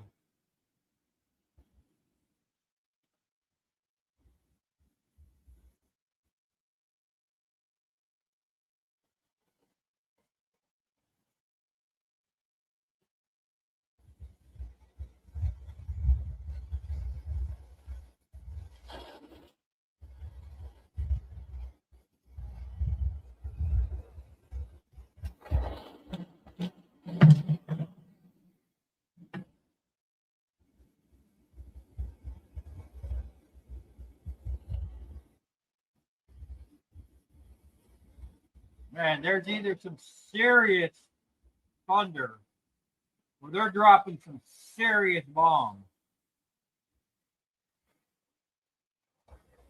Woo! Uh-oh. Yeah, that's a problem. I gotta be careful.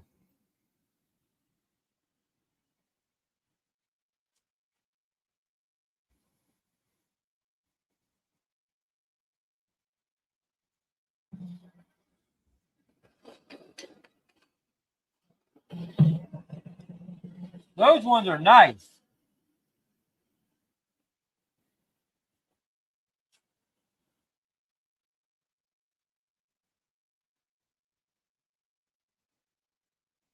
You can see the flash on it. Oh, look at that. Oh, that camera sucks. I think there's a lot of silver solder left on there.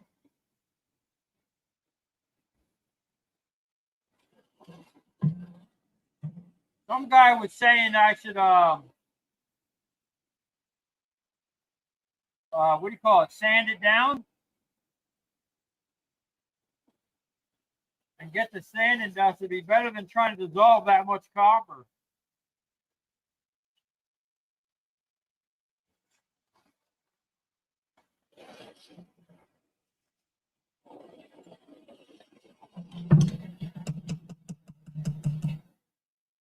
That's what I gotta do, tapping on the table. That's what I seen those Indian guys were doing. Oh, we got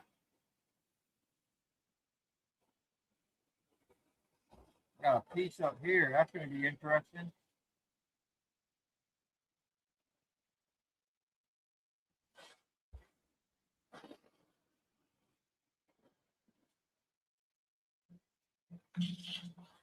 Oh no! Spring fell apart.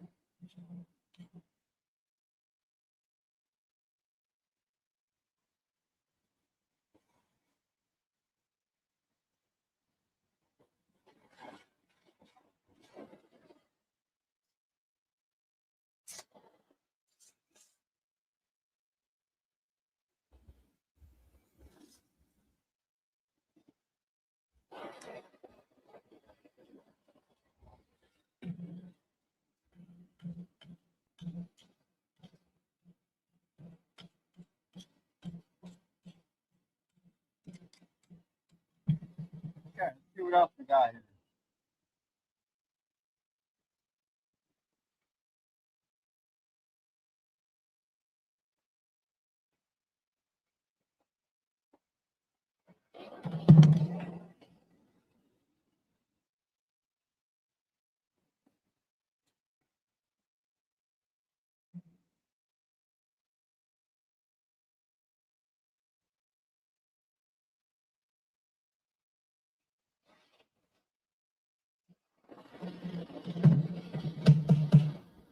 Oh, what is that?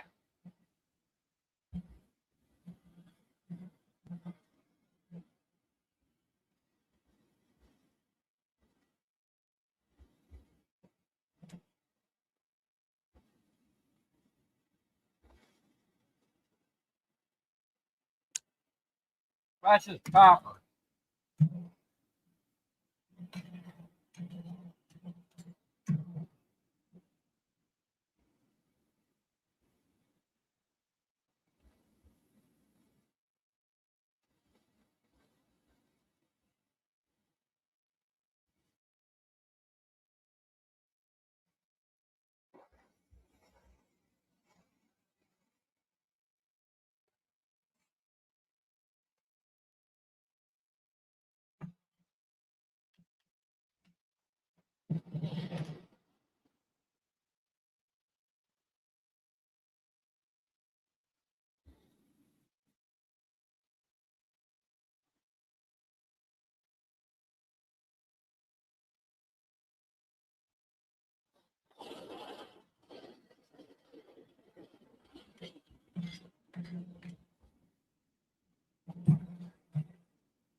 Huh. Bullet shell.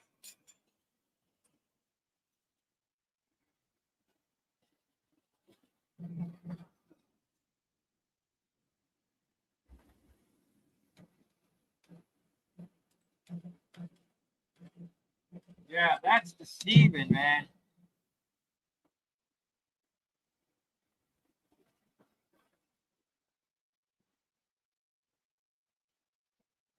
It seems like they put a little copper spacer and just a small piece of silver on top.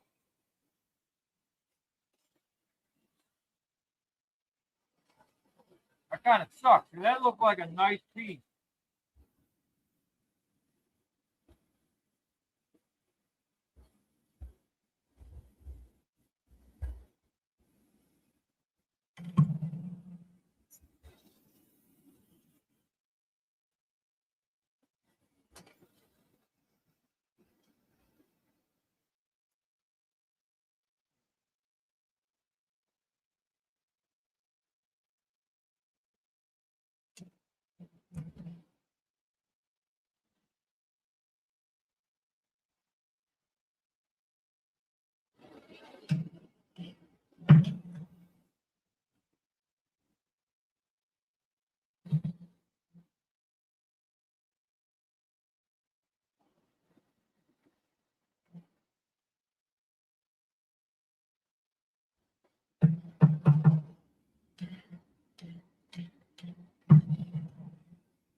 I lost that one.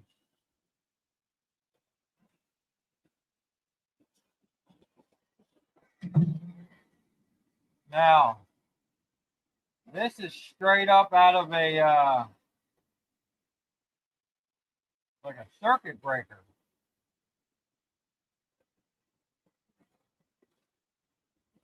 I wonder if that is silver coated.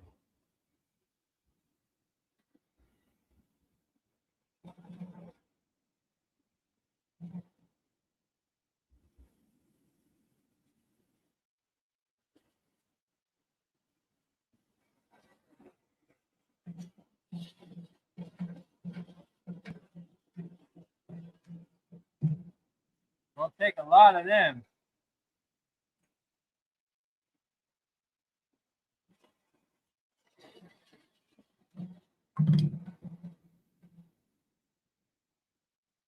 These freaking dikes suck, man. They don't even cut wire.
Oh.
Oh.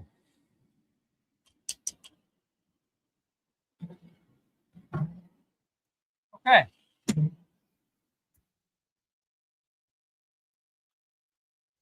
That's it for that, unless. Oh, we got one more. My bad. My bad. Hold on a second. Let's just get it done.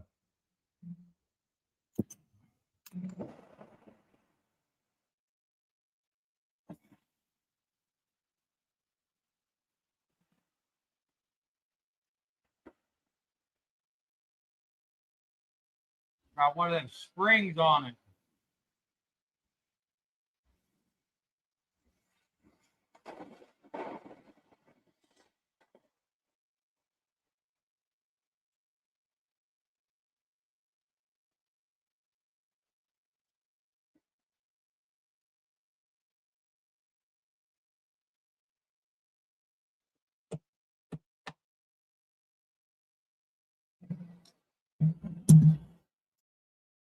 You gotta shut that gas off.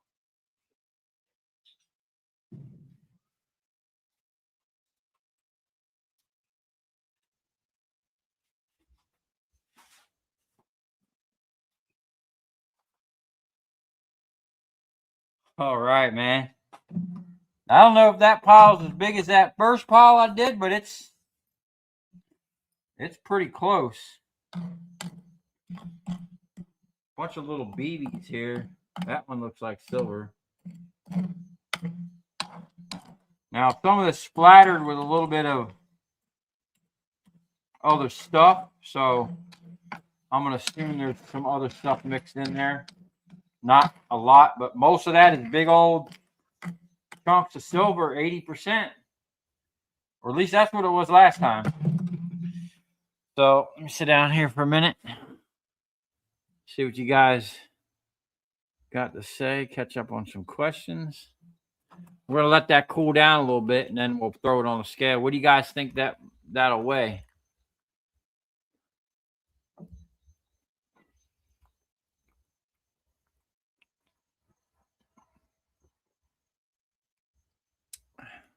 Just so no one thinks I'm drinking alcohol. Not that it really matters, but you guys got to go to Rural King, get yourself some Smokies. They're on sale right now.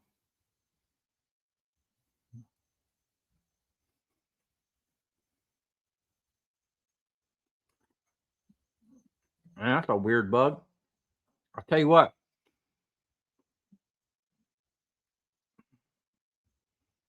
I've seen more weird bugs out here.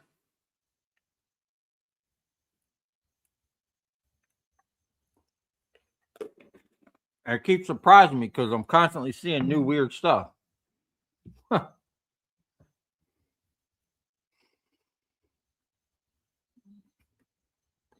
Johnny Davenport, Woodboro, Texas. What's up, man?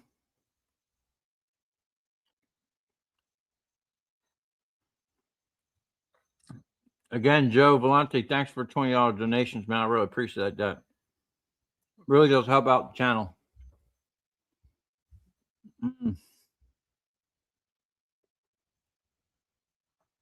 That is tungsten plated silver.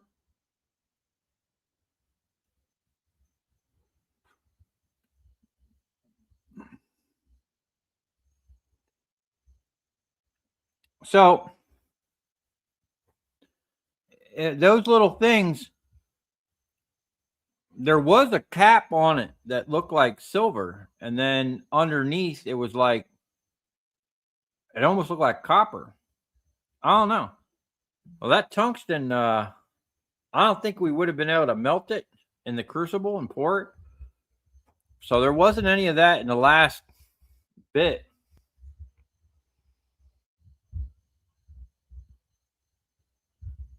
Just watch it because tungsten will explode. Oh, snap.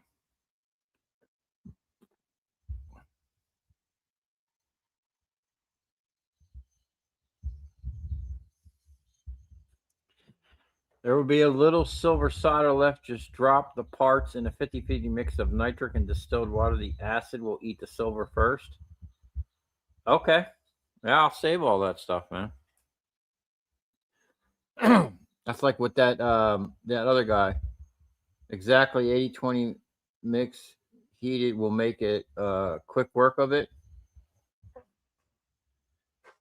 I was surprised, man. We got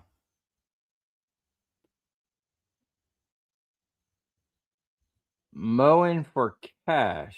Good evening from Richmond, Virginia. What's up, man? Nice pile there. 1,200 grams. Connecticut, Joe Valente. Sweet. You have a Smoky in your beard. Probably. Huh. We'll give that one to the spiders. Man, when I was a kid, I used to feed Slim Jims to spiders.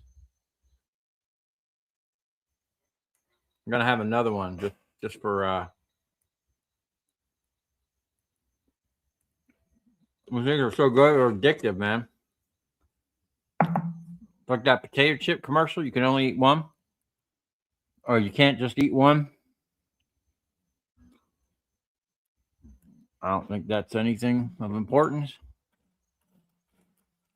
Okay.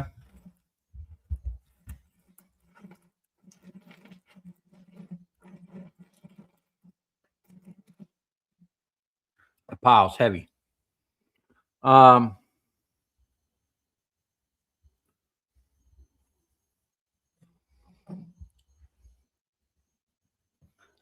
So some people were saying,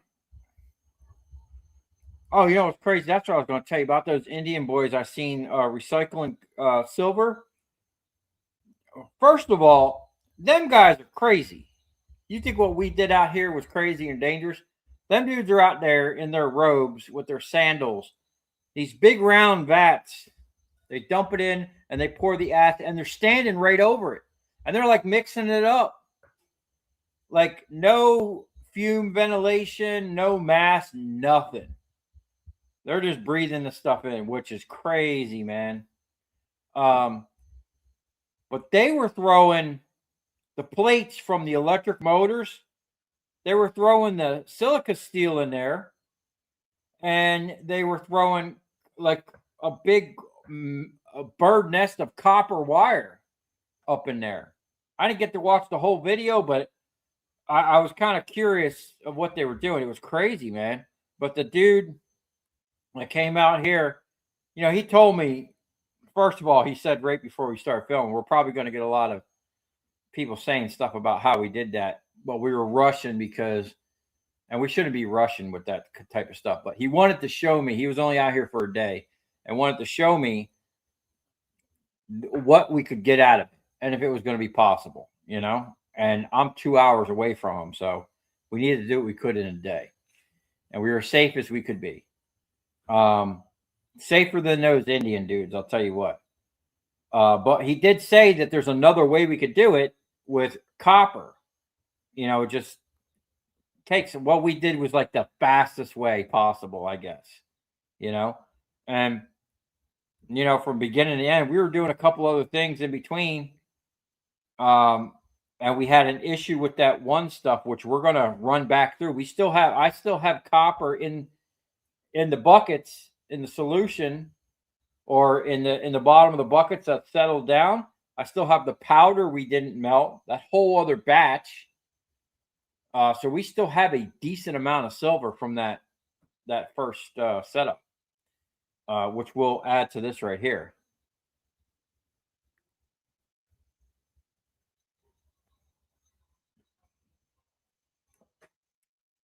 That was okay.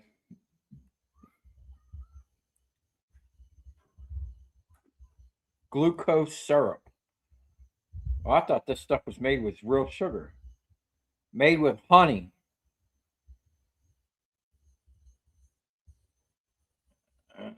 Yeah, okay, so it's funny. Honey, made with honey. That's on the front of the bottle, right? Made with honey. And the ingredients go carbonated water, glucose sugar, which is basically probably another way of saying high fructose corn syrup. WI Door County cherry juice, natural and artificial flavors, citric acid, raw honey, and sodium benzoate as a preservative. Raw honey is literally second to last on the list of good shot. That's funny how they advertise honey. It's like the least amount of stuff in there. Oh man. Let's see here.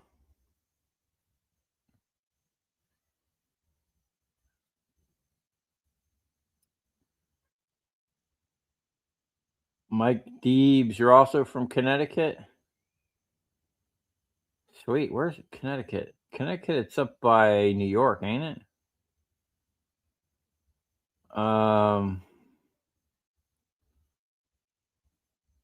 I'm on the shore in New London County. Sweet. What's up, the Copper Catcher? How's it going, man? We were just discussing.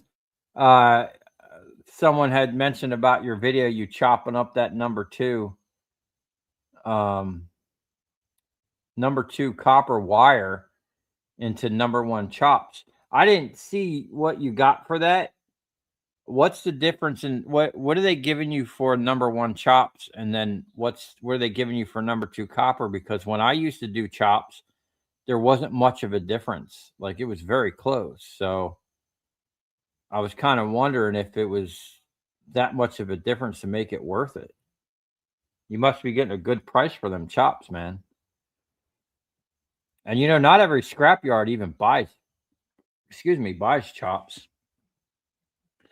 I know my scrapyard, they bought it from me, but I was the only person they were buying it from, and they had to hold it until they got 1,000 pounds because their mill wouldn't take anything less than 1,000 pounds, and they had to put it in one of them white bags. And I see you had a bunch of chops in a bucket.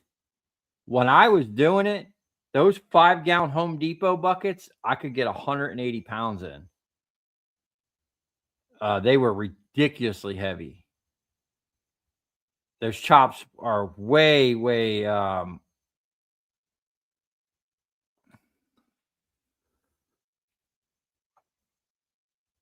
I got 525 yesterday for number 2 and 535 for chops. Yeah. So it's like a 10 cent a pound difference. That's kind of what I figured. I guess if you got a lot of it and it goes quick, but yeah, I guess you got a granulator, man. You just throw it in there, walk away, and do something else. That's some good pricing. I heard copper went up. I haven't sold it. The last time I sold copper, I got 529 for bright and shiny, but that was like like a week ago.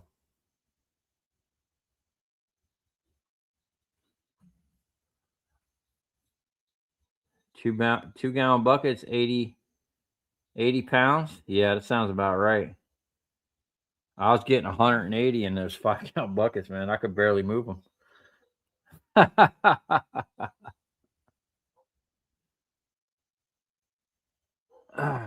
Love scrapping and love this channel. Thanks, man. I appreciate it. I like that. So the type of granulator he has, the type of separation system he has, the guy that I watched a guy on YouTube. I'm sure probably a lot of you seen it. He was like an English guy, and it's literally like the title of the video is something like homemade copper chopper and water sluice or something like that. And he had like a beer keg and like a hydrocyclone and all this really crazy cool looking stuff. That's what I modeled. That's where I got the idea for mine from, right? And gold mining, you know. But he made, I think the last time he made his or he dropped the video on it, he was making a homemade shaker like that, a dry shaker, which I thought was interesting. I was thinking about making one for that granulator right there, but I think I'm just gonna stick with the water. I just like the water because I don't like copper dust. I don't know, Chad, does your machine produce a lot of dust? I know you got a vac system on there, I think, but does dust come out of there? All I know is my granulator, man, it was dusty. There was copper dust everywhere. Have you thought about firing up your sluice for that spaghetti wire you don't strip and run it through the background while you do other things?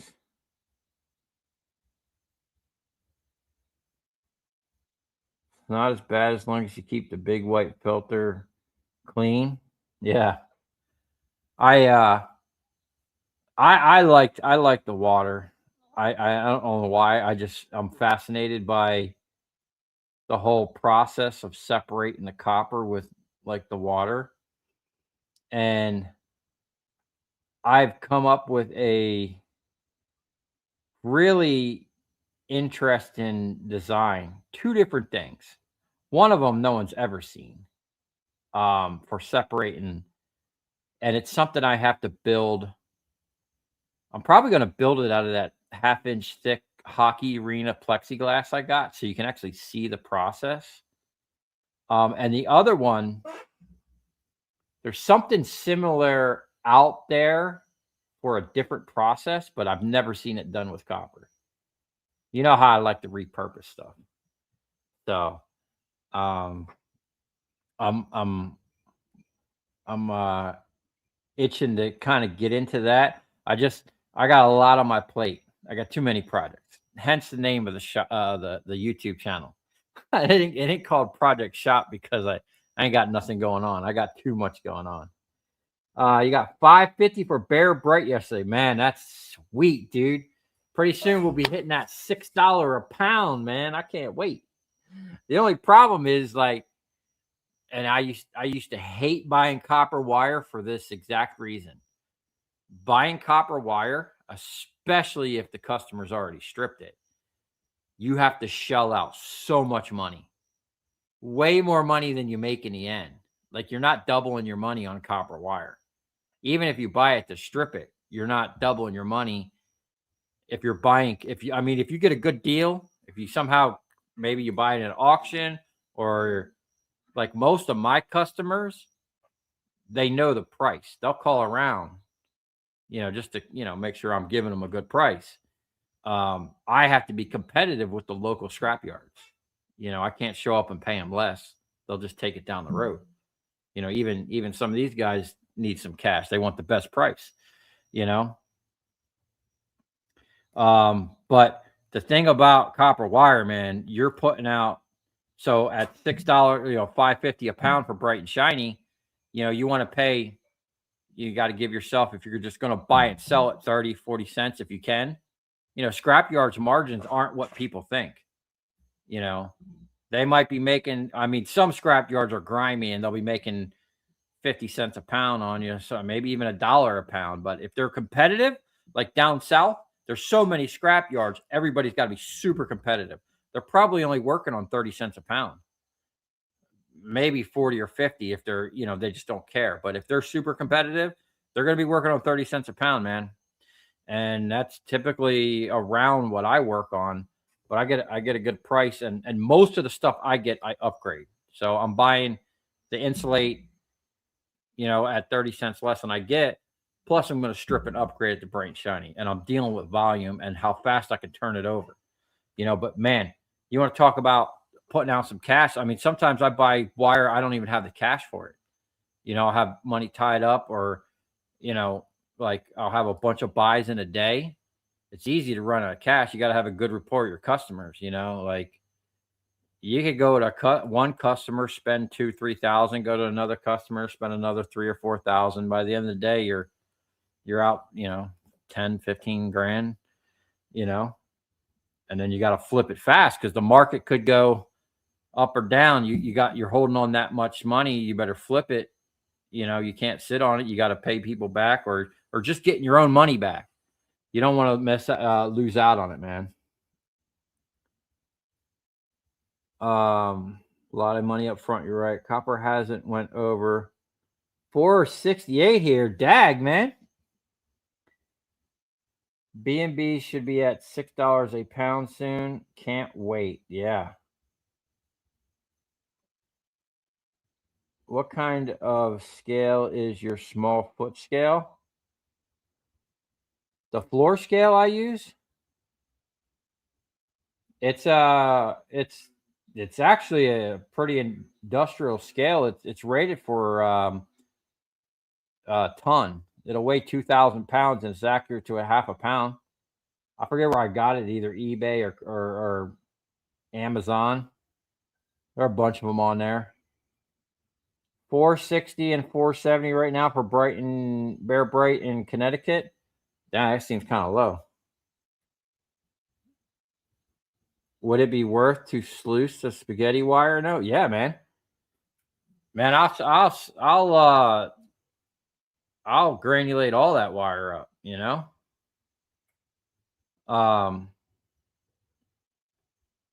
when I used to chop wire, I literally had, and I wish I would have had a YouTube channel back then.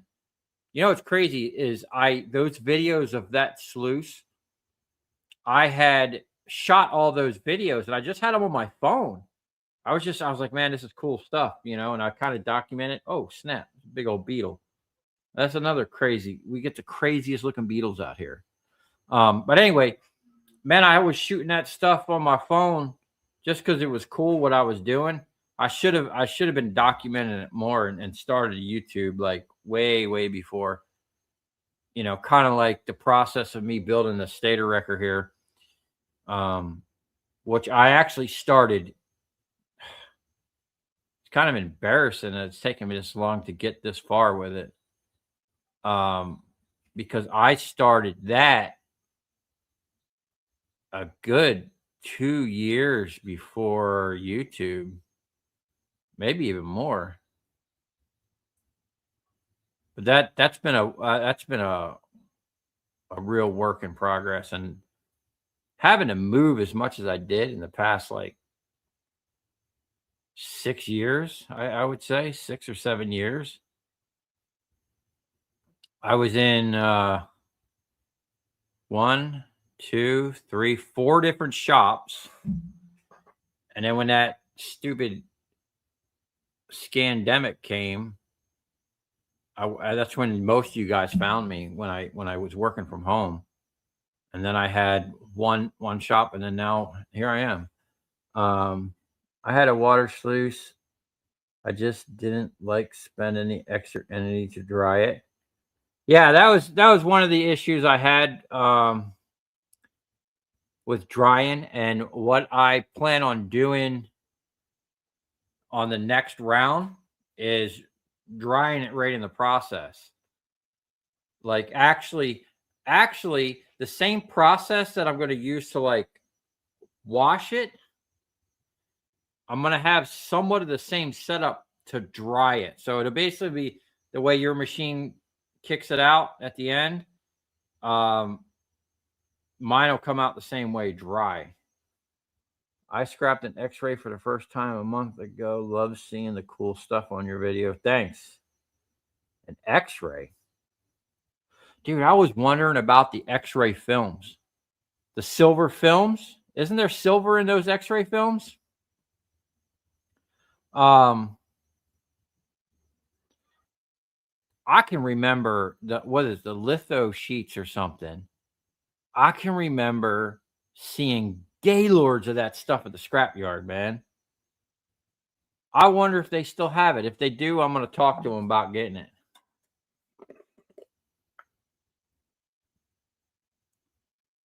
Sorry, I got you my Smokies, man. I'm hungry. Oh, Chad. I was at Royal King today. I know you said you have Royal Kings up there for years. It's like my favorite place now.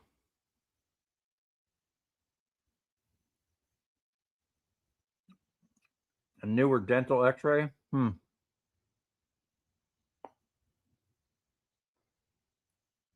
Yeah, all the newer stuff is digital, man. I don't think they even use those silver things anymore. So I love that place. I was there yesterday. Yeah, I went there today, me and my wife, man. It's hard. I just want to, I need to go there early in the morning and just kind of spend the day there, because, man, I'll just keep making my rounds back to the popcorn machine and then head back out.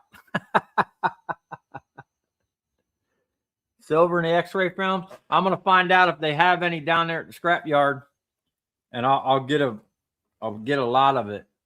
And how do you even process that? Would you you just put it right in the acid?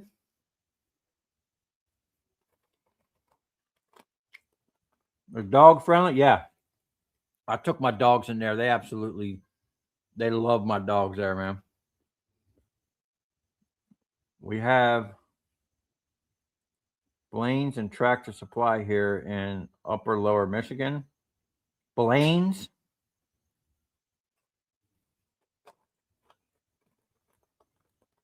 Keyboards have silver in the Mylar films. Really? I have to start saving stuff with silver, man. I got that silver fever. Let's weigh this silver up. See where we're at.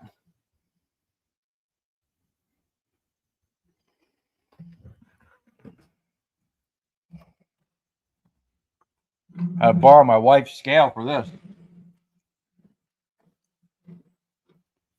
She uses this to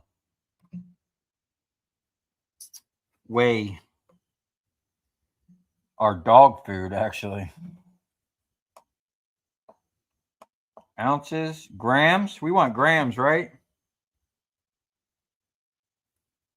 Okay. Let's just see how one block. 32 grams. Holy cow. 96 grams. 222.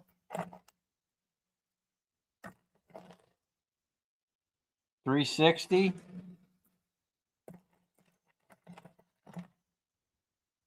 595.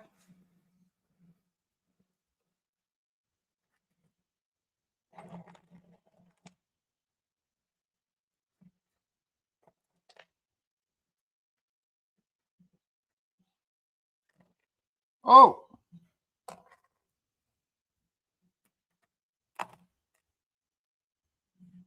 Got a lot of little nuggets in there. Like this is what was on top of that. I don't even think that's going to register. Okay.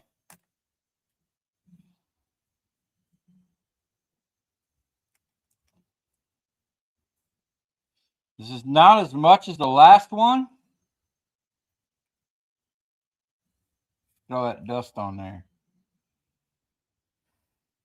733 grams. So we could do some math real quick.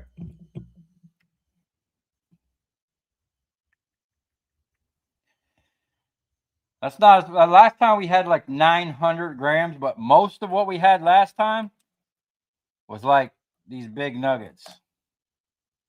It was pretty much all that. 914 grams. So we're like 200 shy of that last load, but I have a lot of monster breakers. I'm hoping by the time my buddy comes, we can add a lot to that.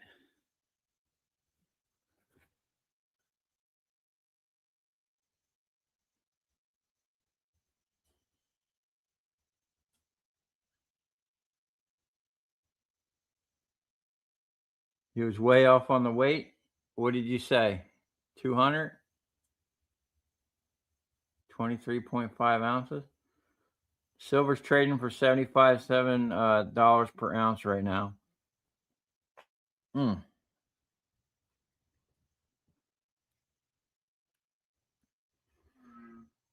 So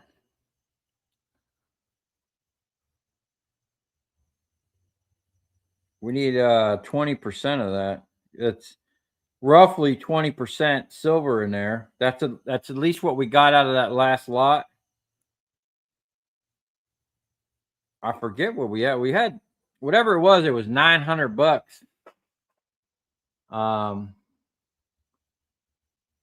3 ounce, 31.1 grams.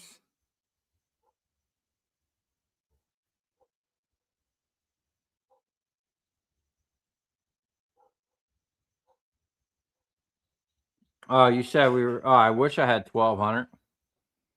I was actually going to break down a huge breaker. But I think I'm going to do that, and I'm going to make a video, and we're going to break down a lot.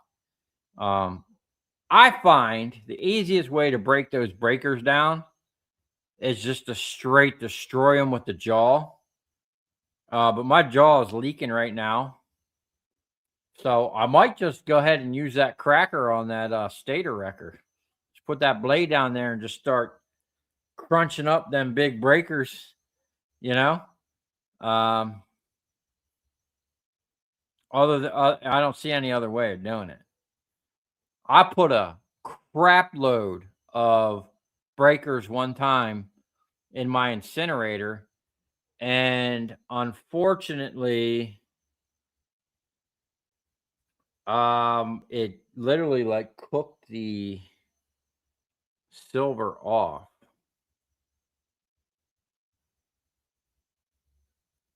So, I mean, that's probably about as much as wait a minute, let me see here. If it's 20% silver,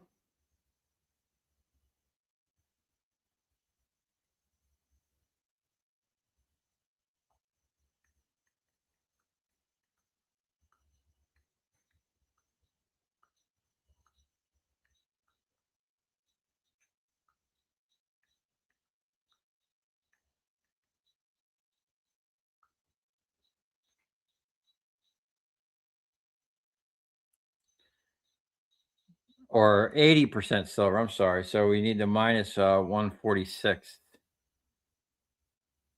Oh, we shut off. What was that? 733?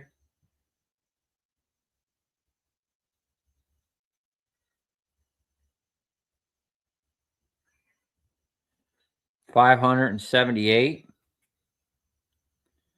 And then that guy paid me like 88% of spot price.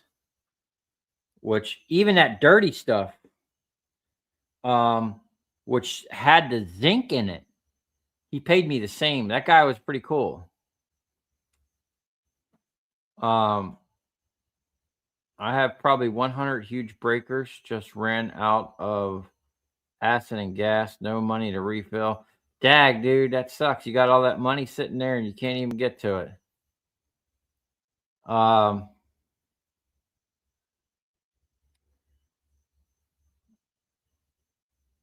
Oh, good night, John Valente.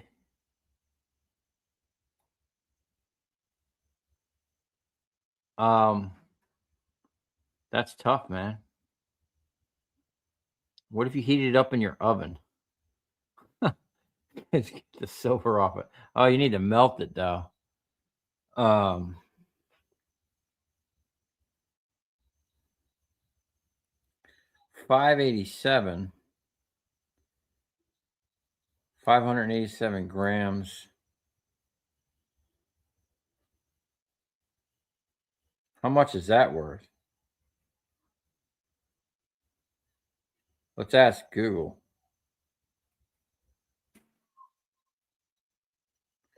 How much is 587 grams of silver worth?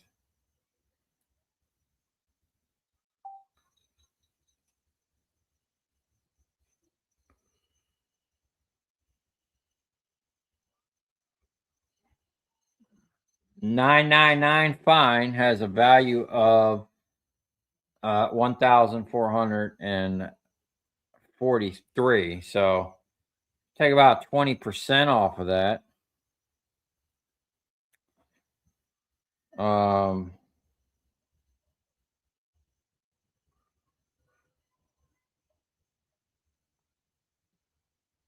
Yeah, we're probably around the same amount, $900 to $1,000. What do you guys think?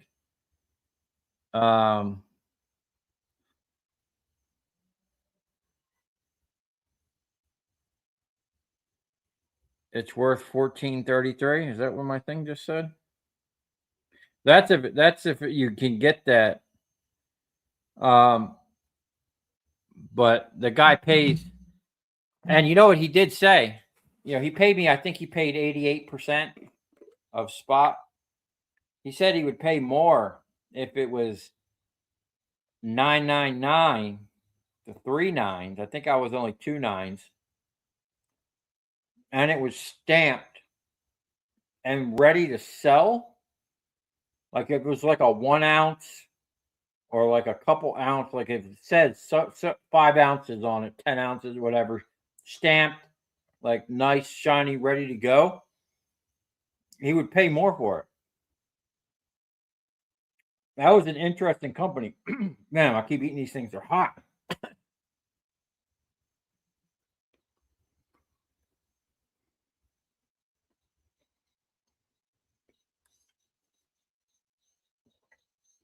Silver's about $3 a gram. That's not bad.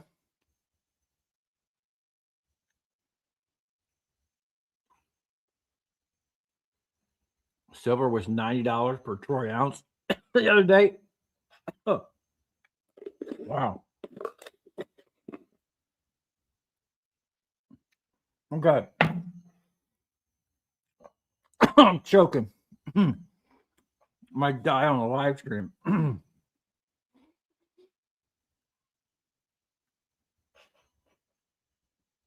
So I'm going to try to double this pile by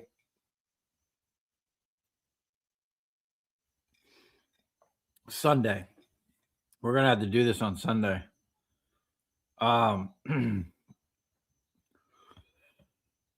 I think I can double it. I got a lot of big, I got like 1,000 amp breaker. You came up with 1270. Is that after the 80% deduction and the basically 80% of spot price? Sounds about right if there's not a lot of tungsten and all that. I haven't came across any tungsten yet. This is pretty much the same stuff I did on that last run. There is a couple different contacts in there, but we'll find out. I mean, I was pretty shocked that we got as much as we did for that little bit, those little nuggets, man.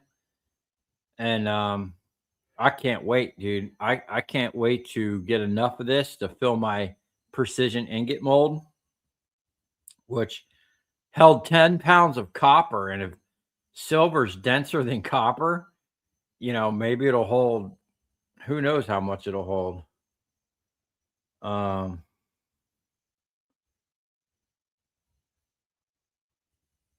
Thought he said 80% silver. Yeah, that's what this was. That's what that stuff came out to last time. It was about 80%. The only way to get 999 or 9999 silver is to run all your finished product through an electrolytic silver cell. Man, that's what my buddy was talking about. I got a guy that's an engineer. I run a lot of stuff by. He's a older dude, been around a while. Basically built machine shops. He engineers and prototypes all kinds of stuff. He's got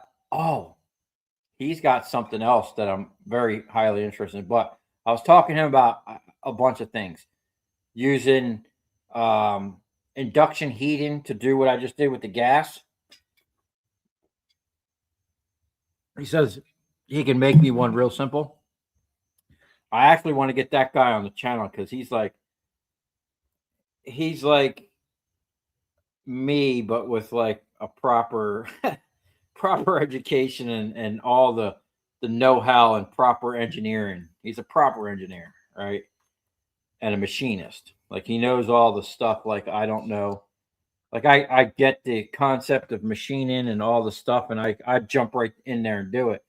But he knows more about the right tooling, the feeds and speeds, what you need for this material, what you need for that material, the right stuff to use, the process, like what cuts you're going to make first, stuff like an experienced machinist would know that I don't know because I've never had a job as a machinist, you know what I'm saying?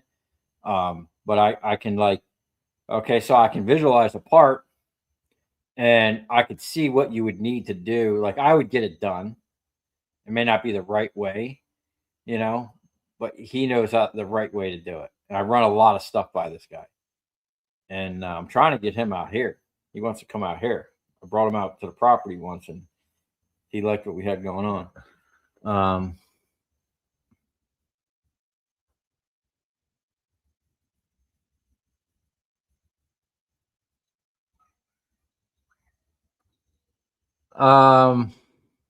Then convert it into metal by remelting. Yeah. Anyway, he was talking about, he said to me right out the back, yeah, just use like electroplating or something. Like, you refine it down, get it whatever, get the stuff out of it, get it almost pure silver, and then use like exactly what he just said. What do you call it? A silver cell? Silver crystals. I mean, if we can set something up like that, man, I'd love to do that. E&H up in Orlando had about 5 or 6 huge stators. He wanted to try selling you to split and sell, but you were doing your concrete floor at the time and you already had a lot to do yourself. E&H. Oh, that's a guy. Is that Non-Ferrous Jeff? Or is that someone else?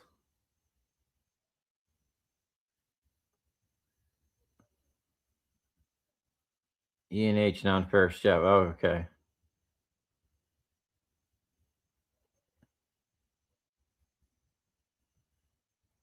Do it to it. What's up, dude?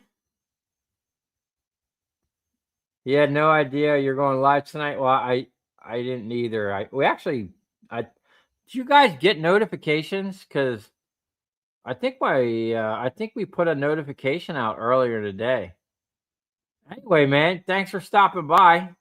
And everybody give that dude a huge thanks for sending me the wire stripping machine and um, a bunch of tools. I was just telling everybody today, I used a bunch of those tools, the sockets you sent. I mean, I got a lot of my own sockets, but they just, you had nice sets that worked perfectly for what I was doing, working on my truck. And I used a bunch of those tools over the past 2 days. So I really appreciate it, man. I can't thank you enough. Um, but separate all the large ones and keep separate. The large contacts.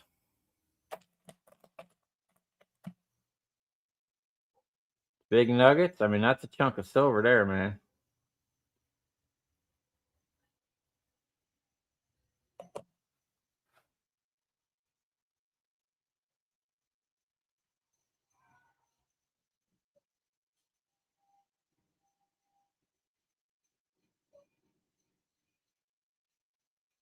Use them up if they fill out a toolbox on every trailer and truck. Save you once. It's all worth it. Yeah, I'll tell you what. That's something I've been meaning to do for a while. Is I got a bunch of toolboxes I got from the scrapyard. I can't believe some of the things people scrap is always mind-boggling to me. Like that wire stripper. Yeah, I shot a short the other day. The guy at the scrapyard said he pulled it out of the steel bin. Someone scrapped a perfectly good used wire stripper. Like it was smaller like mine, but it had the same gear setup like the one Do It To It sent me. You know, they damaged it throwing it in the steel bin. Like they bent one of the pulleys on it, but the guy welded it up. It wobbled like crazy, but it worked. He fired it up. Like, what kind of idiot would scrap something like that? People are freaking crazy, man. Anyway, I got a bunch of toolboxes. And I've been meaning to set up, because I probably have enough set of tools to basically put in my truck, in both my trucks actually, and like 3 of my trailers, a whole basic set, a basic set of sockets, deep sockets, regular sockets, wrenches, pliers, screwdrivers, basic things you would need to get you off the side of the road or do a side of the road repair, or even just being out on a job site. Like, I don't do much on site scrapping as I used to. I used to do a ton of parking lot lights on site. You guys seen me, like what you guys seen me put on the channel was not even a quarter of the stuff I used to do. I used to pick those lights up a couple times a month, trailer loads, and do them right on site, or be on site with I liked it better when I was on site with the contractor taking them down where they could lower them right on my trailer. And as they're lowering them, I would just pull off somewhere, process the 2 or 4 light. Man, when it was 4 lights, like the big 4 headers, 1,000-watters, they'd crane them down. I'd have to go over there and just hustle to completely break down 4 big 1,000-watt metal halides, right? Usually by myself.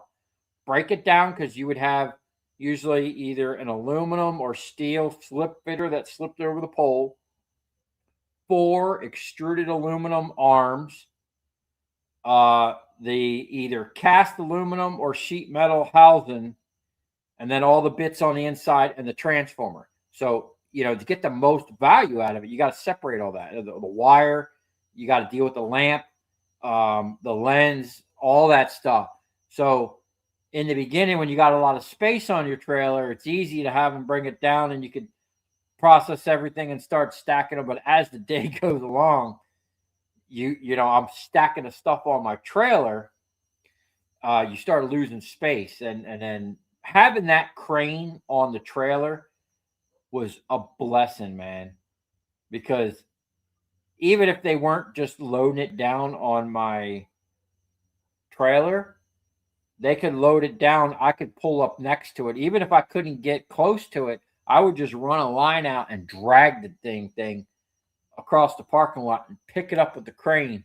And then I would sometimes set a whole layer of the shoebox ones where they're square. They were nice because I could set a whole layer down flat and then work on top of it. And I mean, I've done it hundreds of times, right?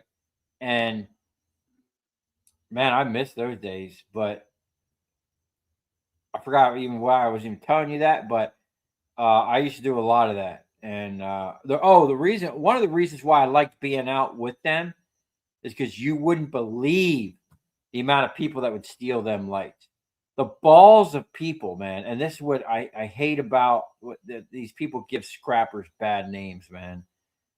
You know, these guys are working, and without even going up and asking like, it's one thing if they asked and the guy's like, oh yeah, just take it, or to tell them not to take it. These people would they'd be up in the air in their bucket truck. You're not getting down out of a bucket truck that fast, okay? They'd be up at a light. These guys would show up and just jump out, grab the lights, throw it in the back of the truck, and then ride off. Like straight up stealing, which is insane. Also, like they would do a job sometimes and call me at the end of the job and say, hey, we've got 50 lights or we got 100 lights sitting at this job site in this location. Usually it'd be all over. Sometimes West Coast, down south, up north, it'd be all over the place. And, it was always kind of nerve-wracking for me because they'd be like, hey, can you go pick them up tomorrow? I'd be like, okay, but, there could be a chance that they're not going to be there. And it's happened. Like I've showed up and they were gone, or a lot of them were gone, or all of them were gone, or someone went there and pulled the ballast out of them. Like I've had all kinds of things happen, right? And I would always tell them, hey, man, I'm going to go. But if you can't guarantee they're going to be there, then I'm going to have to charge you, if I'm driving out there for nothing. And I think only 2 times I've had to charge a customer, where the one time I think it was on camera, I actually filmed it. I went to the West Coast and someone stole all the ballast out of them and some of the light fixtures altogether. And I wind up sending a $300 bill, basically just to cover my fuel, driving over there for the day. But that's why I liked being on site, because I knew I was going to get them. And on these bigger parking lots, you're talking about over a day or two. Sometimes I'd get a hotel and stay there with the guys, $100 a night for a hotel. It's okay because I would make about $4,000 in a day or two, and the way I did it, the way I broke all of it down and processed it on site, the only thing I actually had to bring back and process was the transformers. The only thing I wouldn't process. Everything else was ready to go right to the scrapyard. The trailer was loaded down, strapped down, stocked up. I put as much stuff used the actual things to store stuff as possible. And man, there's one company, matter of fact, the guy that comes out here and is helping me with my electric, and he's helping me for free. He lives an hour away. He drives here with his fuel, and I've offered to pay him. Okay. Drives here with his fuel. He did give me a list of parts to buy, but he showed up with spools of wire, help. I think he brought his son-in-law or son one day, and he brought his coworker with him another day, a couple times actually. And I've offered to pay him. I've offered to feed him. He shows up early in the morning, like 7 a.m., busts out a bunch of work, and he's like, okay, man, I got to go. And I can't, he's actually not going to be able to come back for a couple of weeks. He's busy. He might even be going out of the country. But he's helping me for free. and I'm super grateful. So that's why I haven't finished running the 220 in here yet. This whole shelving stuff's got to come down, and we're going to run 220 over there, 110. Put this table, that table over there. Actually, I think when that happens, when I go to move these tables over there, that's when I'm going to do the merger. We're probably going to merge these tables together. I'm probably going to gain my 7x3 that's under here, steel table. We're probably going to use that for AC compressors because it's actually already slightly beveled down to the middle. And there's a drain hole underneath, so it'll be perfect for draining the stators. And I could probably put 30 or 40 of them on here at a time, to get the draining down. I hear all kinds of weird stuff going on over there. I don't know what that is. Anyway, I forgot where I was going with that. I'm a scatterbrain right now just because I got a lot of things I'm trying to do. And I'm doing it by myself, out here. I do have, I don't know what happened to the dude, John, that was working for me. He, I don't know if he found like a full-time job, but his schedule and my schedule never really meshed up. And that dude could never really show up before 10 o'clock, which was always a problem. And then the young kid that's been helping me lately, Kenny, he's a good dude. I like working with him. But he's a ranch hand, or he runs a ranch down the road with another guy. So he's not always available. There's certain times, like he's got to take care of the animals in the morning, which I understand. I got to do the same thing over here. And then, he's not available every day. And which is tough for me right now because I'm still trying to get my bearings on scheduling when I'm here working, when I can be out picking stuff up. It's it's a lot, and when I'm trying to, I'm trying to do too much at once is what's happening. It's tough, and I work probably harder than I should be. But, I look at it like, I need to hustle now so that maybe next year, next 2 years, it's gonna be easy, And we've had moving out here, it's just been a lot of really huge expenses. The move, paying for this place, the cattle, some things we had to do here on the property, and then just trying to build a place to work, while maintaining all the scrapping that I do and the YouTube. You know what I'm saying? That's a lot. Like, I don't know, like, if any of you guys understand about like what it takes to run a YouTube channel and pump out content every day, or even a couple times a week. But it's a full-time job on top of my other full-time job on top of my other full-time job. So it's a lot, and I appreciate the heck out of all you guys that watch and are always in the comments. I did mention in the last video that we added to the membership. We've had some members on there forever. I appreciate all you guys. But we added like 2 more tiers. I think there's like a small tier, $1.99 or something. I gotta look at it, and like a $5 and like a $10. Now, I never really started out the YouTube to like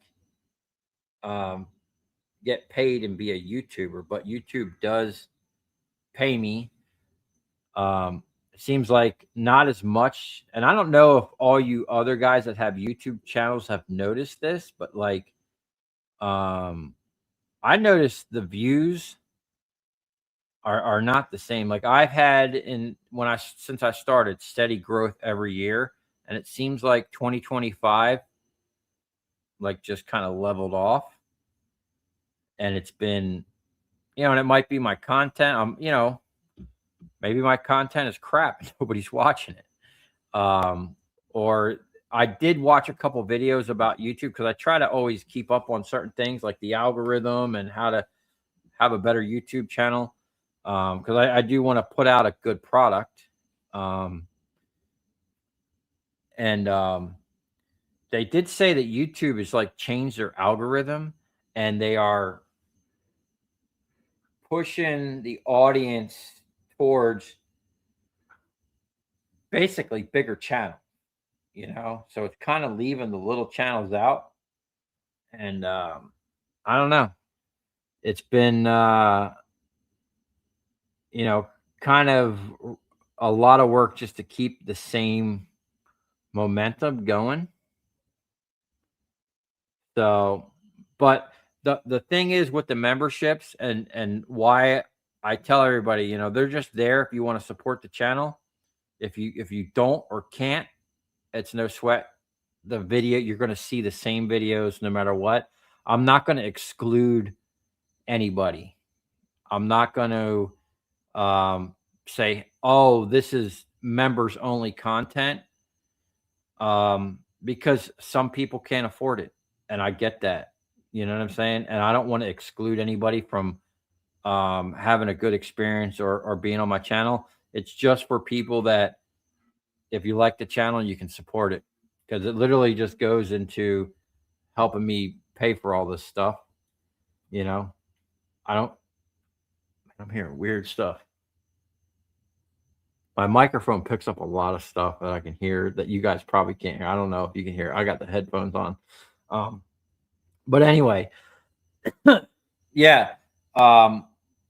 Basically the YouTube money that I get, it's not a lot. It definitely doesn't cover all of my bills or even half of my bills. I probably have to make about 10,000 a month to, just keep things going, which is just crazy. But hopefully soon that'll kind of come down a little bit. But that is including like, I'm paying on that Kubota and some other things. But it's a lot to, hustle up and being one person and having to, which, my wife doesn't think it's that much of a difference, but being 2 hours away from where I get my material is a huge situation, fuel wise. Like I said, I put $200 in my truck the other day or just yesterday, I think it was $200 in the truck, and that was it. That basically kind of filled it up. But anyway, what I'm saying about the memberships, I just want to make this very clear. It doesn't bother me if you get on or not. It's just there. And I'm never going to exclude anybody from any of the content on this channel. It's always going to be free. Just leave a comment, like it, dislike it. Like I said, if you don't like it, let me know. I'm always here for feedback, whether you like it or not. I just appreciate you guys watching. So what time is it anyway? It's 11 o'clock. We still got 75 people on here, man. That's crazy. What is it, Saturday night? I think is Saturday night a good night? I think I'll probably try and do a more scheduled live stream. That way you guys know. And if anyone else wants to get on here, and hang out and talk, promote your channel, let everybody know what you guys got going on. I like to see and hear about everybody else and their process, and I didn't always have all this cool equipment, you know. I started out scrapping with a hammer, just like a lot of people, you know. And I like to see that. I like to see how people do the same thing, the same type of scrap with a different method. Because it might, you know, I like looking at because it gives me ideas. Um, let's see here. I'm gonna catch up on some questions. I'm like 15 minutes behind, I think. Holy crap.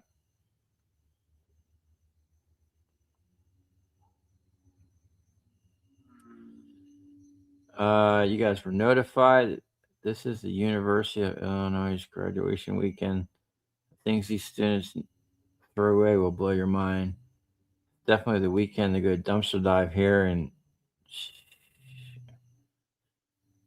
I don't even know what that is. Wherever you're from. Ha!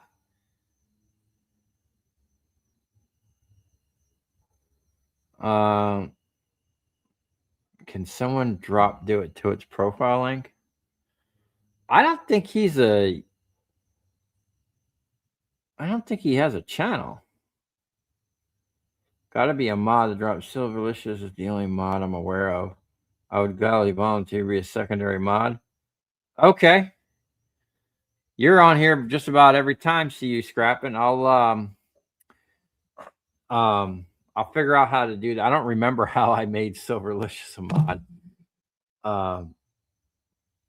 But yeah, I'd be happy to put you on there.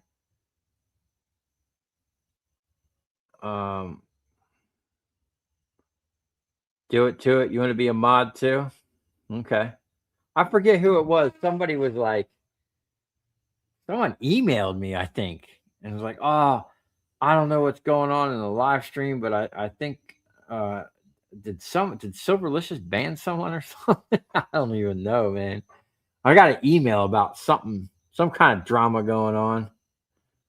I mean, this is a pretty non-dramatic scrapping channel. I don't know how it can be drama here, but I guess it's the internet, man. You never know what happens. Derek, I have an electrician buddy like that as well. It's actually how I originally justified buying the stripper. I said he was doing lots of demo at the time and getting lots of tear outs.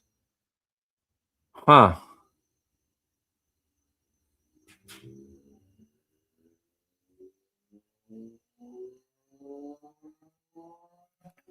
In a business with 5 employees, and I just asked to get a cut, as in the 6th guy for scrap profits. Machine paid for itself quick, but that work dried up for him. He's done lots of work at my house. Yeah, that sucks, man. Like, I've actually, a lot of my customers have been telling me how slow things have gotten. I'm gonna have to eat some popcorn real quick. And that's a big beetle or something buzzing up against them lights attract all kinds. I think I'm going to put some of those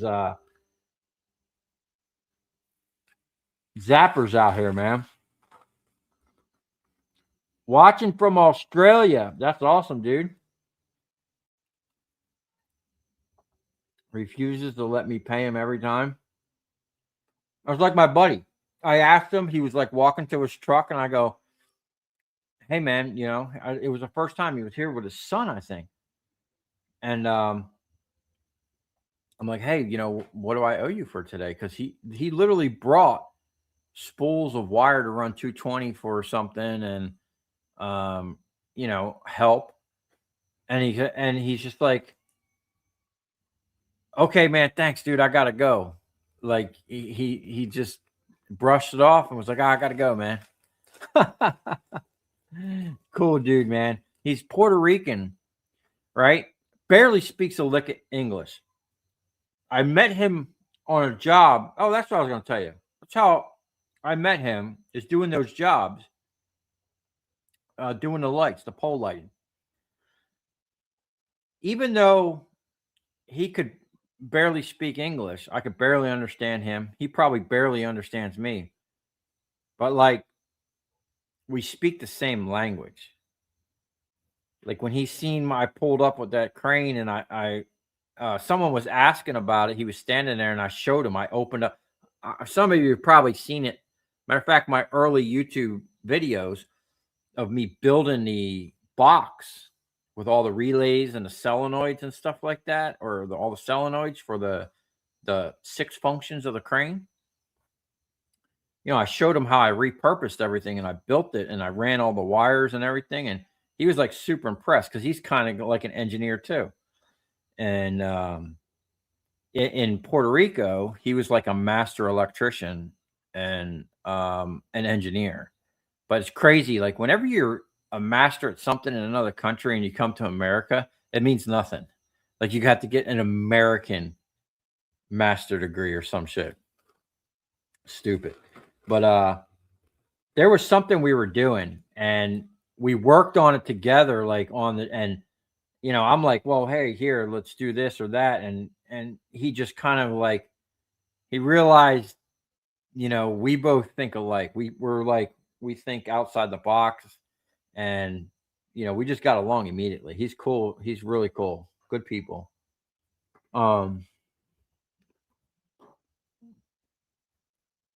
Toolboxes to tool up your truck. Yeah. I got to put a toolbox on my truck. I got all my tools in my back seat.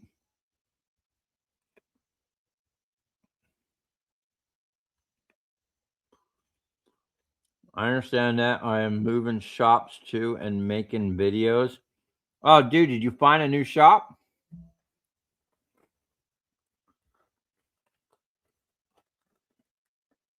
Is that like a shop, like an industrial or commercial place? I thought it was like your backyard or something.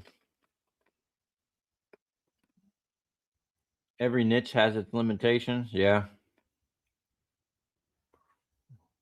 I thought I heard a train earlier. Possibly there is a freight train that goes by here.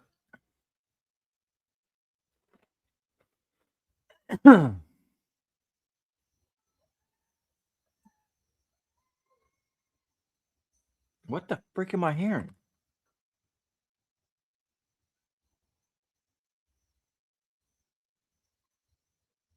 Somebody must be having a party. I'd hear like screaming and hooting and hollering, but it's like way off. At nighttime, sound travels out here.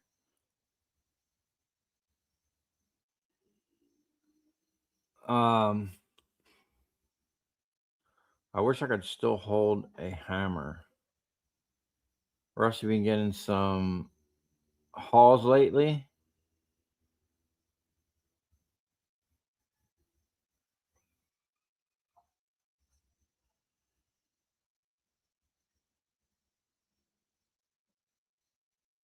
I'm scrapping and YouTube because I started watching you. The copper catcher. Where were you scrapping at all? Like I was interested like how people found my channel.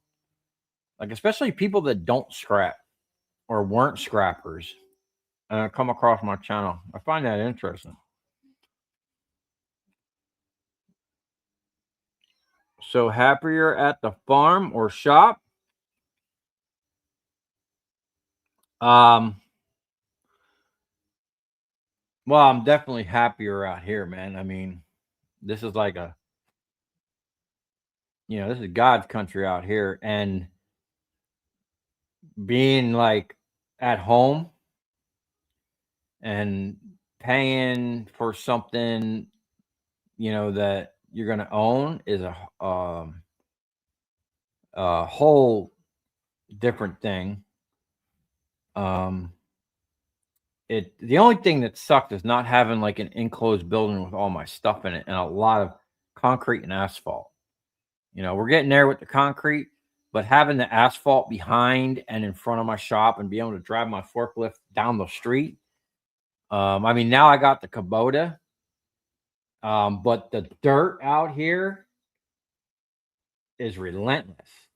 Like I'm constantly like I got a mess. Like it's a wreck out here right now. Kenny, I keep telling Kenny he needs to come over here early and we need to spend a day just cleaning. And I'm not even cleaning. We're going to be scrapping. You know, there's a good thing about what I do and scrapping is when you clean up, you make some money. Clean up, load up some trailers. You'll find I always find copper I forgot I had. I had a 40 by 60 that I rented out, and I had to kick him out because I can't fit in the shop I'm in now. Oh, that sucks, man. Not sure if Chad is still here, but it's always looked to me like he has an auto truck repair shop that his family works in, and he can scrap in any extra space he can find, but I could be completely wrong. I didn't scrap it. I didn't scrap till I found you guys' channels a few weeks ago. The way I found you guys was on Tube's recommended channels. I clicked something new button one day. Okay. I'm glad you found me. Now I was a hot shotter. I still own the company, but I stay at home and do scrapping now because the guy I rented my shop to did a little bit of scrapping. I just took it to the next level. But I watched a lot of YouTubers that were scramblers, scrappers.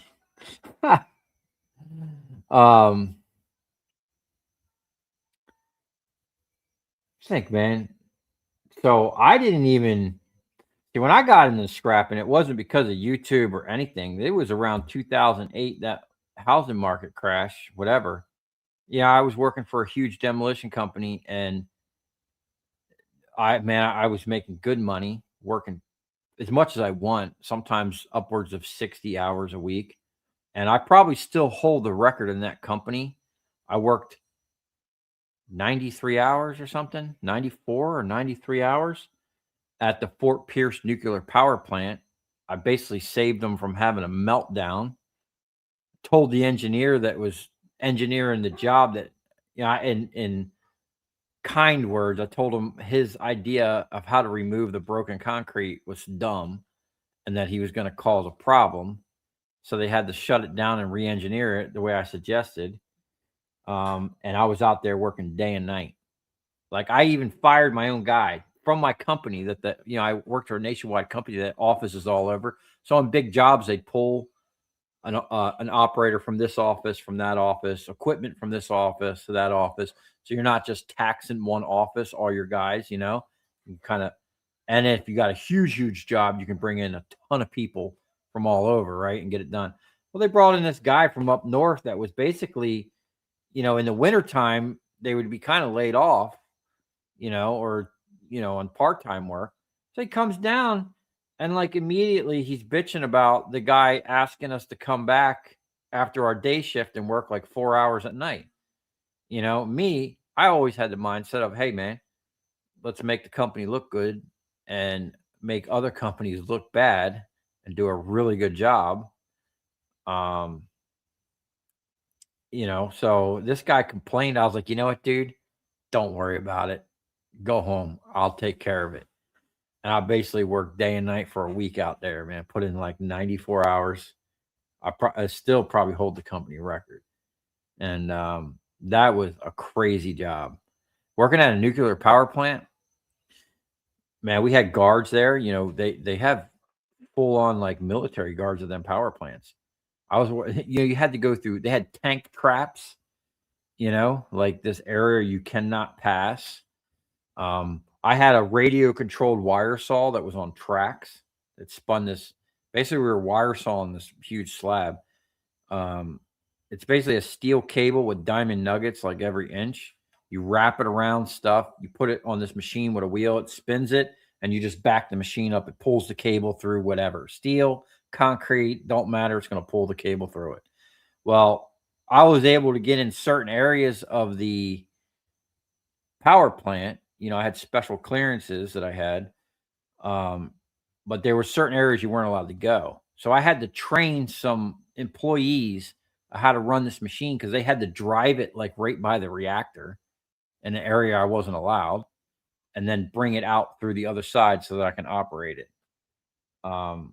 That's the kind of stuff I used to be in. You know, I was in like big time demolition, bridges, buildings, power plants, Navy bases and stuff like that, cutting sea walls and drilling giant holes, 36-inch diameter, 60-inch diameter holes, you know, big time stuff, dangerous stuff.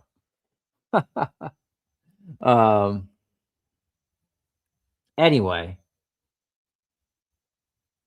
rural country all the way, no pesky neighbors, don't understand the working guys. So what's up with the granulator?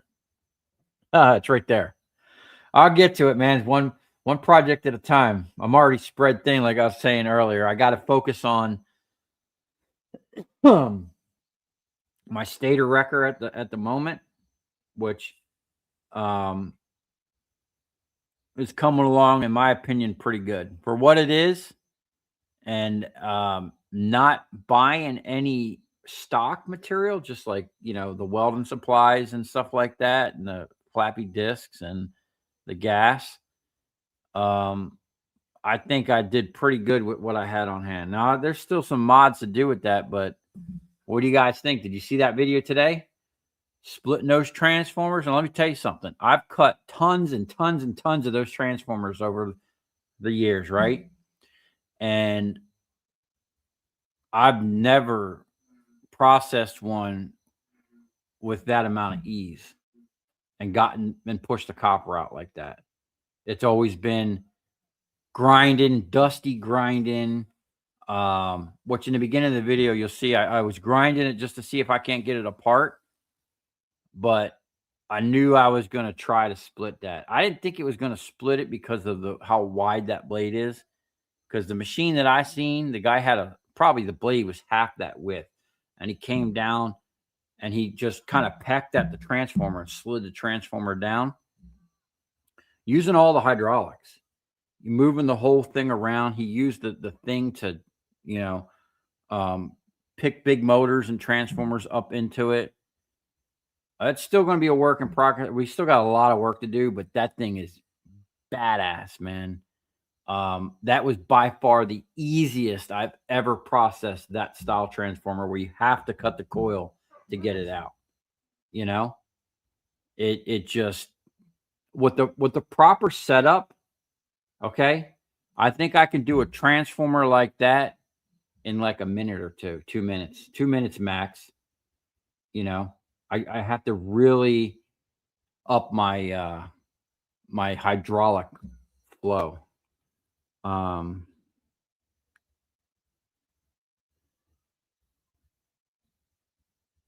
Let's see here. Oh, back to living out in the country here. Oh, and someone mentioned, oh, I'd hate to be this guy's neighbor. First of all, the only reason I hear anybody now is, I mean, they're probably my closest neighbor. They're having some type of party or something, but I could barely hear them. They got music blasting.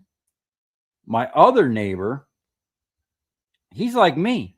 He'll be out there working till 12 o'clock at night.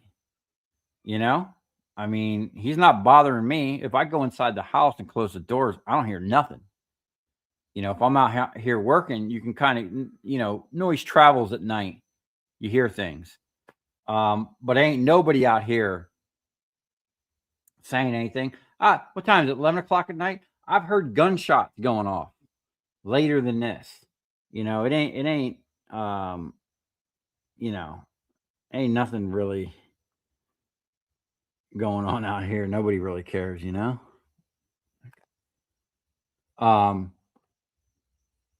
Suddenly the gooseneck makes sense. Oh, that's, man, that's something I want. There's a trailer place right down the road here. Oh my God.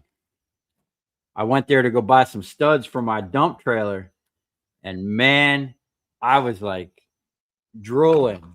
Those big Tex dual axle dually 22K with the hydraulic dovetail at the end.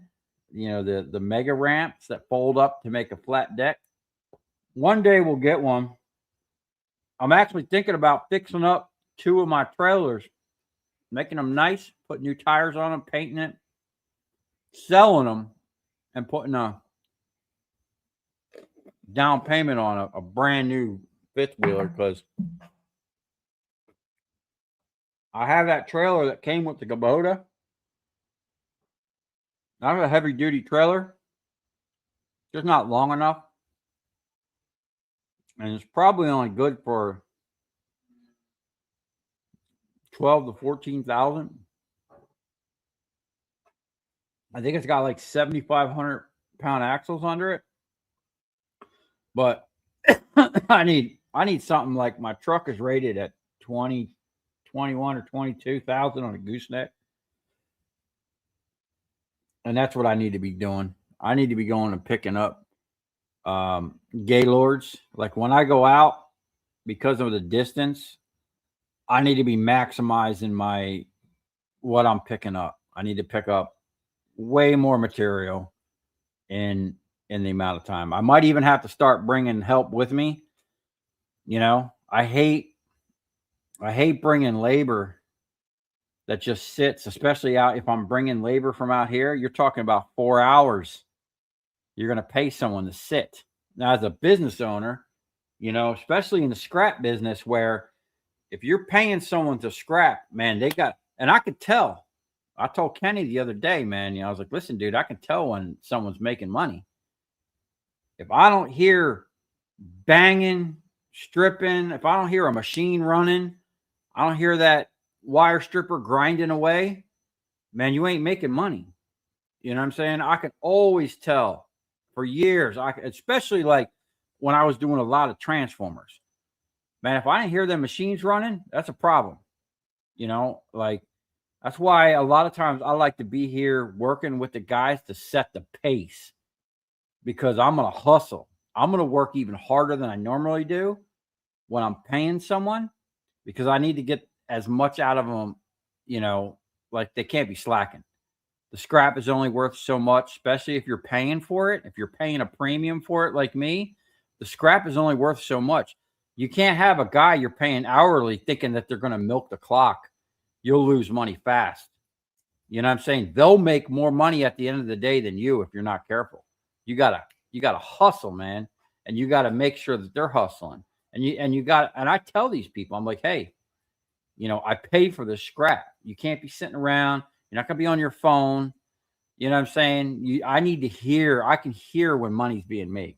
If you're scrapping and you don't hear shit clanking and scrap being thrown in the bin, that's the problem. Chad was a hot shot driver. I always wanted to do that, but I get bored easily, man. Like that sounds fun, but I feel like I would get really fat. Chad seems like a skinny dude. He's probably like my brother, man. It's hard to gain weight. Me, shit, man. If I didn't move as much as I did, I'd probably be 350 pounds. I do a lot of side jobs. I used to just leave all the scrap on the curb or trash and bins, all my jobs. Now I take everything with me, and my daughter micro scrap everything. Yeah, dude, same kind of the same thing with me. When I was in demolition, dude, you want to talk about 10 years of me just everything went in the dumpster. We'd have containers on site, or I'd be cutting concrete. We'd be demoing stuff. I'd mow through a bunch of conduit, or I'd mow through a bunch of copper pipes in the walls and the floors. Everything, man. It just really, like, I had no idea. Till the first time my buddy took me to the scrap yard after we scrapped a couple transformers, because I had no idea about transformers. I went to his house one day and I'm like, man, he had him sitting by his back door on the ground. I'm like, what the heck is that? And he knew I like to fabricate. And he goes, man, I want to talk to you about them. He goes, if we can get these open, there's tons of copper in it. So we sat there with a hammer, broke a bunch down, took a 5-gallon bucket and got like $300 for some copper. Or I don't know, I forget what maybe it was a bucket or 2 buckets at the time, because it was only like $1.70 a pound. Anyway, I just remember getting $300 for like an hour's worth of work. And I was like thinking, Immediately, like a catalog of copper went through my mind of all the stuff I threw in a dumpster over the years. I'm talking big, like we used to do a lot of bridge demolition. You know how much wire goes through the bridges? Some bridges it's strapped to the bottom. Some bridges in the post and rail on the side, they actually have a tube in the middle of that bottom rail loaded with cable, man, to bring power from one side to the other or to power them lights. For years, I just didn't even think of it, or it went into a dumpster, man. Tons of scrap, tons of it. I get a lot of e-waste from my consultant jobs. I scrap everything from leftover, dead, or useless machines. So are you selling or processing? You get a lot of gold out of that? You were Homer Simpson? Almost 50K subs. Yeah, man. I'm like, dude, I don't know what happened this year. And that's why I was saying something's funny is going on with YouTube, man. Like, I always had steady growth, anywhere from, I don't know, 300 to 1,000 subscribers. I've gotten over 1,000 subscribers in a month one time. That was crazy. But it usually be like, you know, between like 250 to 500 a month. That now it's down, man. The subscriber count is down, and YouTube is just slower all around.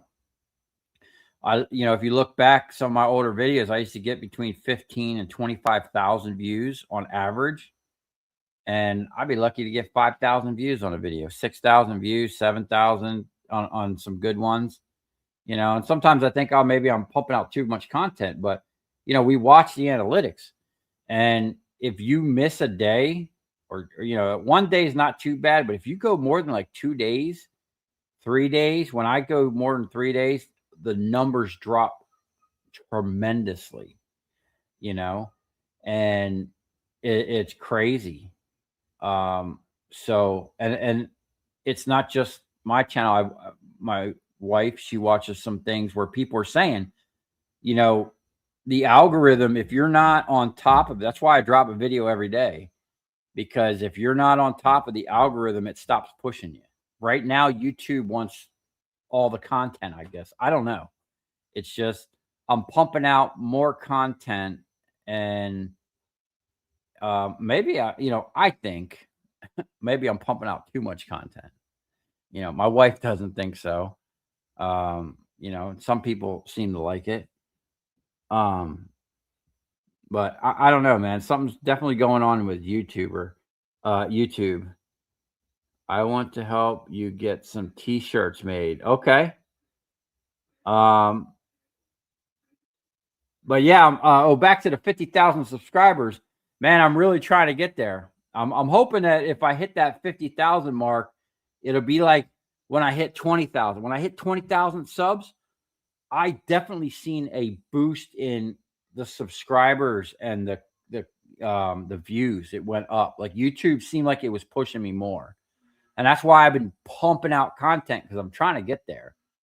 And I need to kind of start posting more, like, putting the links on Facebook and Instagram again. It's just, when I say I am busy, like, it's hard for me to even do that. And like, I also feel one of the problems might be is I don't answer all the questions like I used to, and which I feel bad about, because I used to pride myself on answering every single comment, even if it was just a thank you or whatever. But I always felt like, okay, they're taking the time to watch my video, leave a comment or suggestion or whatever, I should respond to it. But I totally understand why.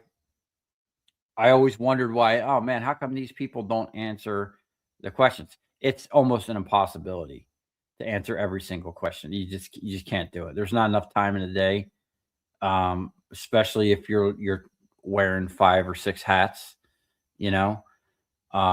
I I'd love to, and I try to. I'm trying to squeeze in time here and there. I mean, I'll get on my phone when I'm just taking a break or eating dinner and try to answer some questions, or I'd love to do it while I'm driving, but that's just not safe. If I had someone in the vehicle with me, like one time, this was great. Oliver came with me somewhere. We had an hour and a half drive down to South Miami to pick up some lights. I had him sit on my laptop and respond to questions. He was laughing at some of the comments. Like, I don't know what was so funny to him, but he kept cracking up with some of the comments. But yeah, we're almost at 50K. Mom, yeah, I'd love to get some shirts. Derek, I've been scouting the auctions for you. I've seen balers go cheap enough, but they're all three-phase, so I haven't sent them to you. But Chad's video has me hunting a sweet chopper in Florida. Really? Huh.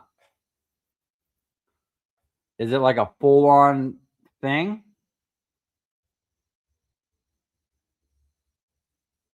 I mean, depending on the size of the three-phase, I was actually talking to my buddy, and he thinks I could run my 50 horse three-phase converter out here. I only got a 100 amp service in this shop, but if I use a capacitor bank and start the motor off of that, it's not going to draw that much on the thing. And plus, I'm not going to be running 50 horsepower motors off of it. So we might be able to do something. I'm just worried about cooking the wires that go from here to the box. I like the stator wrecker. I'm going to try to build something like that myself because it made it look easy. Oh, dude. It definitely is next level. And it's actually something I should have done a long, long time ago. I've literally, all the material I used to do this, I've had sitting around, except for the material. I actually, when I had that woodworking stuff in here that I cut apart with the plasma cutter a couple months back, that's where most of the steel came from. But I could have built this out of something else. You know, that was what I just built is like, gosh, 5-6 years in the making. I mean, it was always the plan to have that, but having that hydraulic like that, being able to push and pull is a whole nother level. Being able to hold something like I held that transformer and just pushed out the copper is a game changer. Now, a couple things. One, I need to have the base plate level with this plate. They got to be level so things could just slide over. And then when I do drop in a jig, you know, it's going to be for motors or whatever. But like sliding like that transformer, I was, you know, when editing the video, I'm like, man, I should have just pulled the base plate off and came down on it straight and had it sitting flat and not try to, because it would have slid a lot easier. They actually slide. It's not too bad to push the 170 pounds around on the table, picking it up and moving it around and whatnot. That's, you know, it's probably a little bit more work than I, you know, had to do. But I'll tell you what, the last two that I did when I didn't use the grinder, I 100% used the machine, brute forced it. That was the easiest I've ever broke one of them transformers down. And I think even like the small transformers, well, the small ones like this, I think would almost, now this particular one, you know, you can cut or hammer the top off and then push it out. I'm almost thinking like a mini splitter, you know? I'm actually thinking that I need like 3 different size splitters. One for like really small stuff. About actually that blade that I got, maybe a little bit bigger. and then a monster blade. I need that monster blade. We gotta be able to split these things in one stroke, big, small, whatever. When you get ready to order shirts, let me know. I will pay extra for pocket tees. Ha! Okay. Yeah, I was thinking about that on the last time. I'm thinking about, I need pockets. I like that idea. You like my 7.3 and waste motor oil setup? Yeah, I got to get back on that. Like, that's got to be, man, the price of fuel. I think I'm just going to have to make that a priority after this week. Because, I'm spending a lot of money on fuel. Way too much. Pay commission and piecework? Yeah, I've thought about that. But it's kind of hard. Like, what, I would have to figure out, like, because not all, like, it's hard because all the different scrap is all worth different stuff. I guess I'd have to figure out, like, okay, here's a lot of stuff. A lot meaning not a lot, but like, here's a bin of different scrap. I paid this much for it. You'll get this much percentage, I've thought about that, but it's hard. It's hard because it's not just like a set amount, like some scrap I would consider like micro scrapping or tedious scrap. You're not going to make a lot of money. Other scrap is just like, you're going to knock a couple things open and boom, pull some copper, and now you're sitting on a couple $100, So I don't know. I guess you got to, have a give and take, or, the good with the bad. That's something I might explore because that'll give them an incentive to work. And if they don't work, then they don't get paid, and I don't care. They can sit around on their phone all day, whatever. It'll just show up in their paycheck. But just open your banjo bolts wide open. What banjo bolts?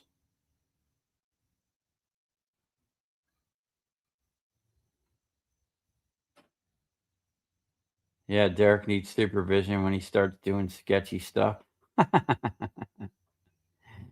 Well, I used to do, like, when I cut concrete and did demolition work, a lot of that stuff was like really sketchy and dangerous. You could literally, like, when you're cutting up a building and you're on the third or fourth floor, you could cut the floor out from under you if you weren't careful. If you cut the wrong stuff, it had to be done in a specific way. People have gotten hurt and killed, or like when you're working with a crane. I used to work with 500-ton cranes, picking up massive slabs, massive chunk, like a chunk of concrete the size of my dump trailer, that weighs tons and tons, or a giant section of a bridge. You can get hurt. One of my first big major bridge demolition jobs on I-95, we were cutting a bridge. They had a 300-ton crane out there, and it was our job to cut the slab in between the beams, right? And it was their job to go under the slab and torch the angle iron. There was some angle iron under there for whatever reason. So I went ahead, I made my cuts, and you got to cut it in a certain way, man. You make 1-2 cuts, the slab will pretty much stay there. You can actually put wedges in or bolts, and you'd be surprised at how much you can hold up with some wedges. And then you have your rigging. You get your crane rigged on there. You have the crane rigged before you start. Sometimes that's not possible. You have to make maybe 1 cut or 2 cuts before you can rig, because then once you're rigged, you can't get the saw in a certain area. And then that's when you do stuff like you back cut. You cut the first mat down, plunge all the way through, back cut your way out of it. and then never have yourself in a position where you're on the slab. Well, I had cut this square. I picked my saw, moved the saw only about maybe 2 feet away from the cut because we had already removed the piece and it went fine. Well, this time they forgot to cut the straps underneath, right? So I'm standing there next to the contractor, the guy running the job site, because we all had to stand back while they're cutting a slab. They're picking a piece of deck probably as big as this whole 30 by 20 section, right? Got four big slings on it. We cored a bunch of 8-inch holes to run the slings down through or whatever. And this is 8-inch thick, double mat reinforced bridge deck. And so they're picking it up. And so I'm standing back. The slab didn't move at all. Normally, when you make your last couple cuts and you cut the rebar, like you'll see the slab do something. Sometimes it'll even pinch your blade, and you got to go in there with wedges. And me, later on, I learned it's better to, as you're cutting along, say you're making your last cut, you cut in front, you come up, you make, halfway cut, leave the bottom mat, come back, cut all the way through. You put wedges here, you put wedges behind you, so that when you make your final cut, the slab's not going to pinch your blade. You just damage a $3,000 blade real quick. So I make all my cuts. Slab never moved. I get out of the way. We're standing back. I'm watching this 300-ton crane. I'm watching the boom like creeping down, and it didn't do that on the first one, and the slab never moved. And I can hear the crane operator on the radio going, "Hey man, there's something wrong. The slab ain't moving." I forget what he said. He goes, "I got such and such on the boom." And the guy's like, "Oh, keep going." He's telling him, hoist it up. And the guy kept yelling at him, "Hey man, this thing's not moving. Did your guy cut it?" I'm like, "Hey man, I'm cut. I made all my cuts. I'm good." So the guy is yelling at the crane operator now, "That's a 300-ton crane. Just rip it up." Or he's yelling at the guy to pull on it. Well, this dude puts pressure on it. I start stepping back now because I'm watching this boom kind of creep down. And all of a sudden, there was this tremendous crack and a big giant, I think it was 30 by 40, a big, huge slab about this whole area, blew up about 15 feet in the air. And this crane was doing this, and everything was shaking, and it was crazy, man. Almost took out my saw, right? And the crane operator, man, got out and ran over there and about got in a fight with the dude, yelling at him. And what happened is they didn't do their job. So yeah, I've been around very dangerous situations. Curb sawing, I used to cut the sides off bridges. So they expand the highway. So they'll have, like, say, a 2-lane highway, a bridge. You got to cut the barrier, the Jersey barrier, flush so they can chip back 2 feet of rebar, tie into it, expand the lanes. You're curb sawing that. They got a crane on there sometimes. They're picking it up. You could be on a 50-foot, 75-foot bridge or whatever. Now you're sitting there riding on a machine. They take the barrier. You just cut the barrier away. Now you're literally right there at the edge, man. That was sketchy. And you got concrete slurry everywhere, so everything's slick. You're sliding around. That job was fun but dangerous. I just liked I got paid to destroy stuff. See the union guys run out the door. Scrapping on a fly, you fell asleep. Yeah, I'm over here yapping away. What time is it? 11:45. I'm like 30 minutes behind on these comments. I'm gonna catch up on these, man. We're gonna have to cut this off. We're almost up on 4 hours. Need a scrapping shirts and advertisements for your channel on your t-shirts. Just saying. Well, I do have some shirts, and they were not cheap, man. Sourcing 100% made in America shirts, they were expensive. I could have went with what was that? Shopify or whatever the heck that thing is that YouTube is like linked with. I mean, you can get some cheap shirts, but they're going to be made in like Guatemala or some crap, man. And I didn't want to put out a product like that. Are you collecting the waste oil from your old shop area? Yeah, actually, the dude's got some oil for me I need to pick up. I'm supposed to go pick up a whole tote next week. Walmart tosses 40 yarders full to the brim, some 60K pounds at least of shelving every now and then. Yes, big biz, very wasteful. Yeah. Well, that's where that shelving. Well, that wasn't from. That was from Napa. They, I think they moved or something. They threw all that shit. I should have grabbed so much more of that, but they won't let you pick. Yeah, I actually talked to a company that was doing lighting for Walmart, and Walmart had a contract where they literally had to they had Connex trailers, shipping containers on site. They had to put all the lights on there and they shipped them somewhere. I wasn't allowed to get them. I was kind of upset about that. I saw the boards to a gold recycle. Some things I saw on eBay straight to the scrap yard. Here in Boston area, e-waste is a big deal. Wow. Yeah, I bet you the closer you're to the big cities, e-waste is going to be, it's just like with any other scrap. That's why most of my business is in Palm Beach, Broward, and Miami, 3 big cities. I mean, I've gotten some scrap out here, but nothing like I get from the cities.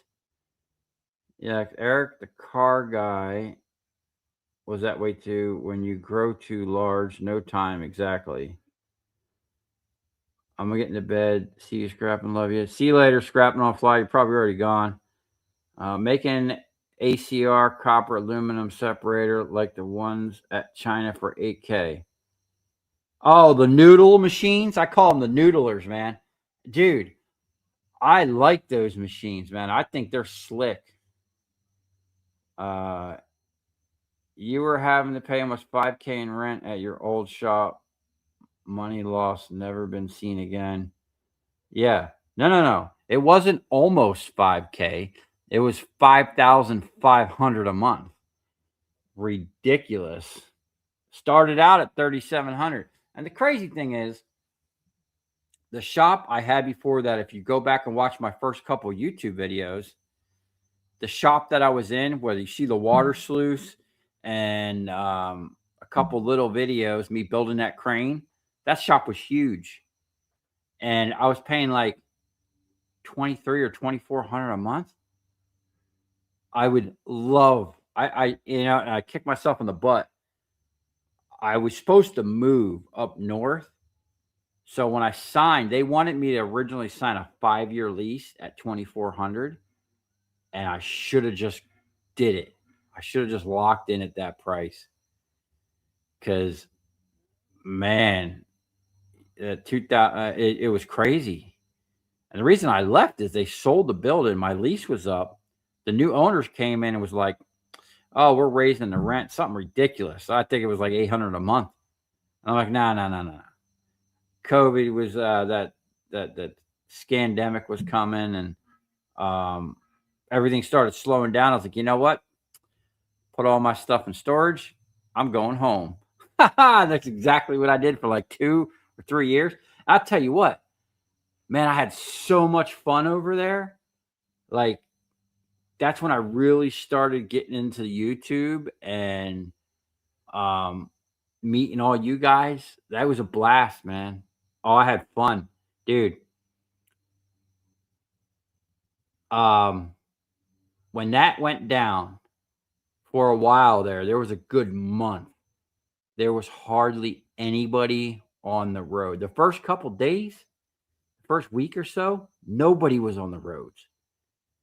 95 in Palm Beach County, Broward County, and Miami was like the Wild West. And when you got a supercharged 500 horse car, made for the Autobahn. Talk about a great time. Okay. No cops, nobody but other like-minded people on the road. It was like Cannonball. Think of that. Anybody knows what the Cannonball Run is? Or that movie Cannonball? It was like that. Literally from Palm Beach to Miami, 140, 160. No one on the road. You know, some people, oh, that's crazy, blah, blah, blah. You're on a highway, it's concrete pillars on both sides. You're not going through towns. There's no one else on the road. It was crazy. That's all I'm gonna say about that. It was a good time. If I had a reasonable comment or question, you always answered it. Yeah. I got a bug in my beard? Probably. There's all kinds of stuff out here. Yeah. Tom's shop, you don't own our waste. And it sucks, man, because it's like it's hard to even find any commercial that is owned. Everything's bought up by like big corporate. And that, man, I really should get back on that other channel. I'd love to talk to you guys about a bunch of stuff. Under my right ear.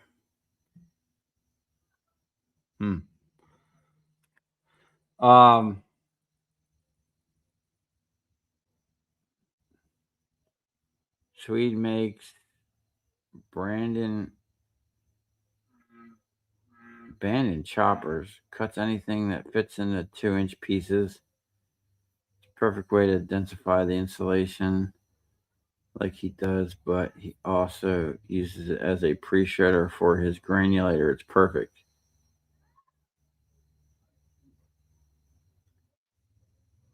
Swede. Well, actually, what I was thinking when I start chopping again, I wanted 2 choppers, one stacked right on top of the other, one almost like a pre-shredder, because like the holes in the cage at the bottom on my original granulator were big. It cleaned the copper good, but it didn't clean it all the way. So I always wanted like a pre-chopper and a finished chopper, but with a shredder on top of all of that. Like instead of me sitting there, you know, when you got a granulator, you got to listen to it. I'm sure Chad has figured that out, because if you put too much in it, you'll jam it up. Or at least mine did. You know, it's only going to take so much at once. You know, you got to listen to it, run it cycle, then you'll hear it just clear out, you know, and then you can throw more in.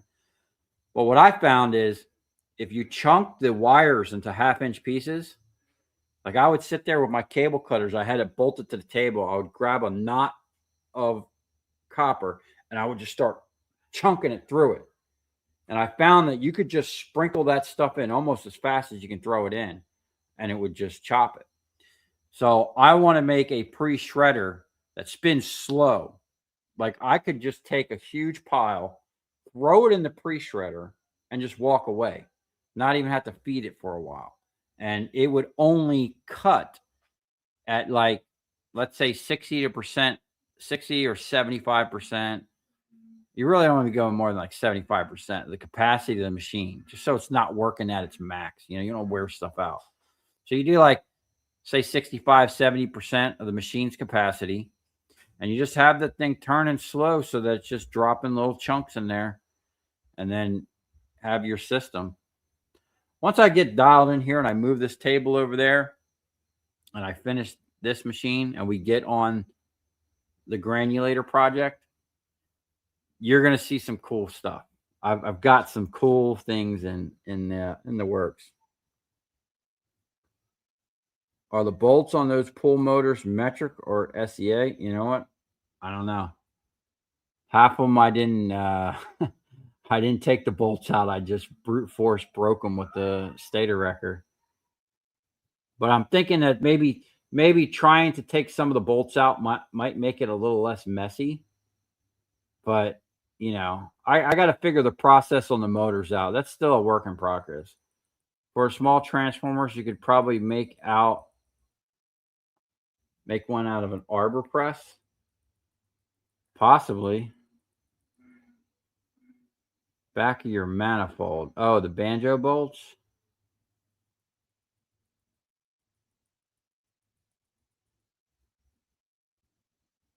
I've had a few things caught in my beer tonight. Let's see the oil flow in well. Oh, let's see oil flow in well. Power stroke help. The late Bill Hewitt shows how to access these. No, that dude died. That guy had such a great channel and a bunch of really good information. Powerstrokehelp.com.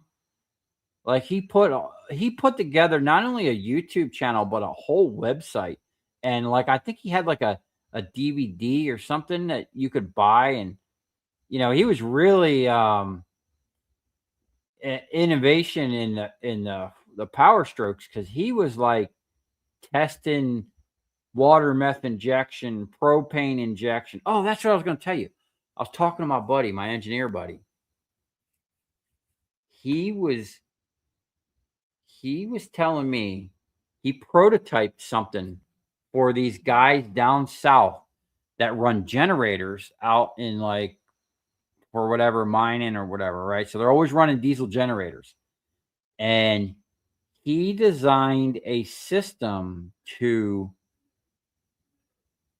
I think he was aerating the fuel with CO2. Anyway, I don't know. Maybe it was it CO2 or something else? It was something where they were getting better fuel economy and burning cleaner. They had this thing. He said it basically, you put it in line from your fuel to your high pressure pump or whatever your diesel is running. On mine, it would be, after the fuel pump and in between the high pressure oil pump. But he says it basically somehow aerates the diesel fuel with carbon monoxide or CO2, or I want to think he said it was CO2. Anyway, he still has all the plans and the schematics, and I think he might even have a prototype, which would go hand in hand with my black diesel, because it would make the black diesel burn better. And with a water meth injection kit to steam clean, make sure there's no carbon getting on the engine, we might have a solid system. And then I can really ramp up the percentage. Instead of running a 50-50 blend like I've been running, that's a safe blend. If you're going to be running used motor oil, tranny fluid, you can actually run a lot thicker than oil. Usually it's a W85, 85% waste oil, 15% gasoline or diesel. But you run into coking issues, and you got to sea foam, stay with the sea foam, or do a water meth injection kit. But this, this might be able to get me to up the thing to like 80 to 90% and not have those problems. 2000, did you work on a bridge that goes into Singer Island, Juno Beach? 2006. What was I doing in 2006? I can't remember if I worked on that bridge. Talking about the big bridge? I know somewhere around that time I worked on them two big towers on Singer Island. I did a bunch of work at the top. Matter of fact, Mexican lost his thumb. He was using a grinder around the column, and they had the building had stress cables, pre-tension or post-tension cables, where they put the cables in there, and then they tension them to like ridiculous, I don't know, 80,000 pounds, or I don't know if it's 80,000, but they put a lot of tension on the cables. And if you cut one of them, that was a huge problem when I was cutting concrete. I cut through one time drilling hole, and it shook the whole building when it popped, and it blew a huge chunk out the side of the building. But a guy was running a grinder, and he cut into one of them cables, and it broke through the slab. And when it came up, it took his finger off, man. Those cables were no joke.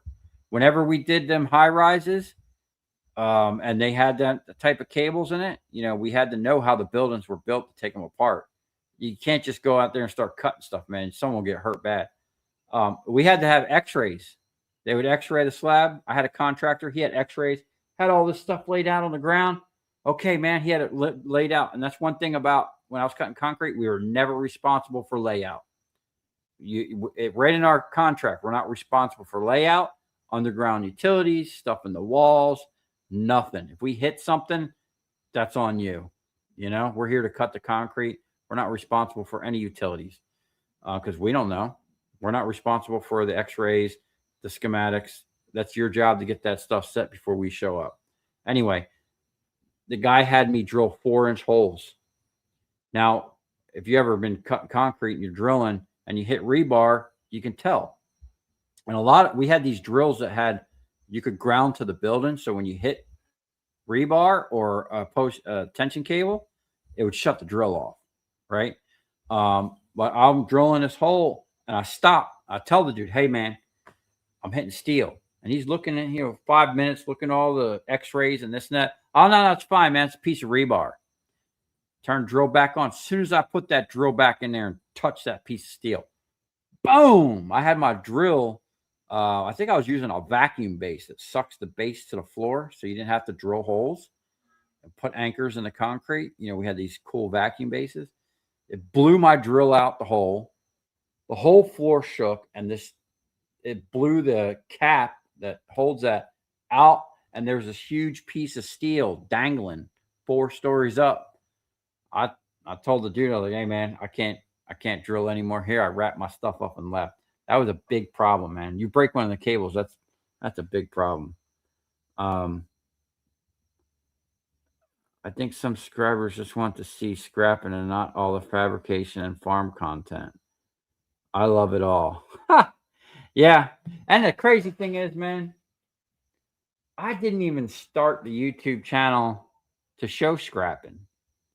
People just are like me. They like copper, I guess. The shop I got my eye on looked at it in September, and now they wanted 2K a month. It's still available, so I think I can talk them down to 1,500. Dude, good luck, man. Derek, you have a pet on your right shoulder beard again.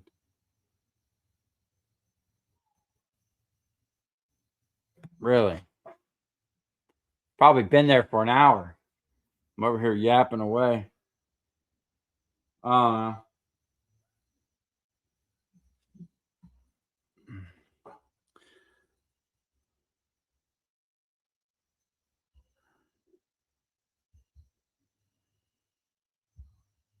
I love watching Derek think about and the work through process of his ideas. He reminds me so much of my dad when he does all that. Well, thanks, man. You know, the reason why I make the videos when I'm fabricating and building stuff is, one, I want to show, you know, maybe a different way of doing things, but I also like the feedback I get, you know, because different, you know, people that were brought up with a different way of doing things might have a different perspective or a way I've never thought of. I like the feedback.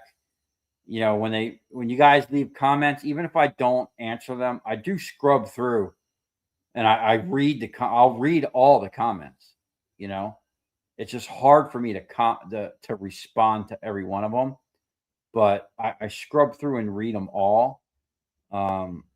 you know, or at least I try. I don't think I've missed really any. Um, but I love the feedback, man. I really do. That's why I make so many videos. Yeah, I know not everybody's into the welding and fabricating, and I probably do ramble on a lot like I am now. But you know, I don't know. I like talking to you guys, and I talk a lot about what I'm doing is because a lot of times I don't have a build sheet. I don't have a schematic. I just have an idea of a function that I need. Okay. And there's a whole bunch of different ways to get to that function or that process, you know, different ways to skin a cat, you know, and I'm working with a lot of the stuff I do here is with scrap that I've saved that I look at it and I'm like, oh, well, that's a good piece of stock. That's a good piece of metal that could be used to build something, you know, or I'll look at something and be like, I have an exact purpose for this specific piece, you know, and I may not get to it today. I may not get to it for a year. I've been sitting on them big round discs for about 4 years. Now I've used them up in that time. I've used parts of them, cutting them off, half-inch plate. But what I just did there, that just souped up my press. I'm not going to have to worry about bending that plate. I'm probably going to use another one. Wait till you see the idea I got for another one to drop on top of that. So I'm definitely going to have to lower that thing down. I'm headed to the Steam show tomorrow morning to play with some bulldozers and stuff. Got to go to bed. Well, all right, dude. Probably missed you, but do it to it. Thank you so much, man.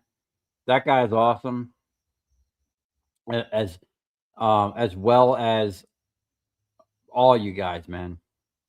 All you guys here on the stream, staying up here late with me, commenting and BSing, all the people that watch all the videos, the people that send me stuff to my and the guy, I don't even know if he's still here, Cross, he said there's something on my mailbox.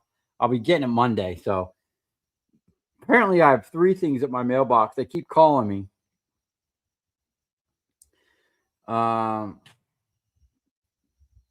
Passed young at 57. Dang, that sucks.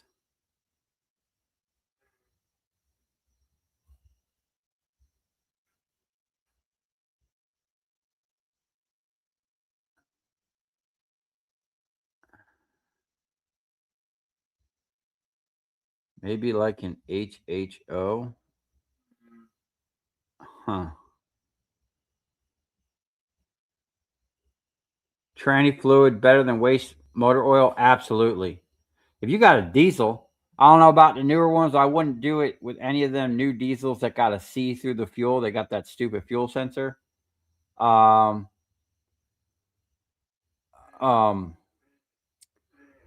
You could put diesel like tranny fluid, like a quart, in every fuel tank to keep your injectors clean. That's actually good stuff. Do it to it. You'll probably run into Matt from Diesel Creek over there. I think he said he was actually going to be hanging out with him and someone else. For you guys listening, 50 to 1 micron filters minimum. Oh, for filtering your oil. You could also mail a oil burner and a fan to make some copper ingots with all the waste oil. Yeah, actually, I plan on making a waste oil burner, and you definitely need a fan to really get it going. Man, there's a guy on YouTube. He made what looked like the back end of a jet. He was running. I think he had one. He was using compressed air to get it going, and the other one he was using like a leaf blower. But I want to experiment with that because I'd rather use waste oil than propane. The centrifuge is best. Yeah. So back when my first oil filtration system, there's actually a video on my channel. I ran a bank of filters. Okay. It was 6 inline filters, but I ran 12. It was basically the same filters paralleled, basically for higher flow and less clogging of the filters. Because the first 2 filters, I started out with 120 micron, 175, 50, 10, or no, maybe I started with 100 microns and it went down to like 75, 50 goldenrod's water block, water separator. And then it went to like 10 and then 5. It was either 5 or 1 micron. I think it was 5 microns or something. I forget. It was so long ago, but I think I explained it in the video. But I had it parallel, 12 filters, 6, 6, and 6. And the first 2 filters were clogged a lot. And I would change them out, pretty much every few hundred gallons. But the main thing, waste oil, settle. Let that stuff settle, okay? Settle the oil. Never pull off the bottom. And I had systems where when I poured in the fresh dirty oil into my settle tank, I built a funnel, a huge funnel that went all the way to the bottom. So when I put the dirty oil in, it went straight to the bottom and pushed up all the settled oil. So if there was any carbon, sludge, oil, metal, which I put magnets and stuff to pull metal out, bearing material, whatever might be in there, you put it in nice and slow into the bottom. It pushes up all the settled oil, and you always pull from the top like inch, right? And then pump that into another tank the same exact way. Pump it into the bottom. Let it push up the stuff that's been settling. Pull off that into your I ran that into my blender. Or did I run it? I think I blended it first and then filtered it at some point. Because it was easier for the thinner stuff with gasoline. I thin it with gasoline. And then push it through. I was pushing it through with compressed air.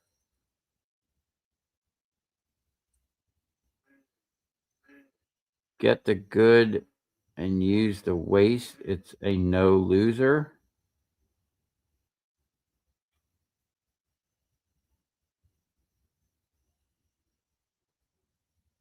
Copper should be $10 in 2 years. Wow.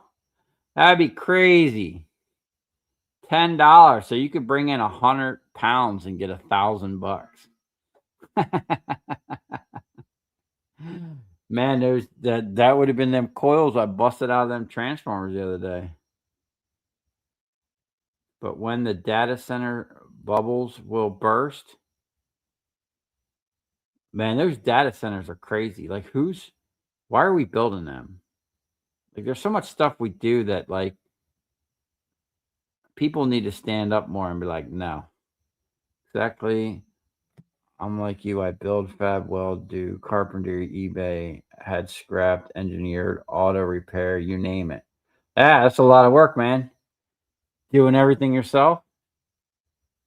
Love from Australia. Remind me, right? Remind me of cousin It from Adam's Family. Oh, thanks, man. I appreciate it. It's good to be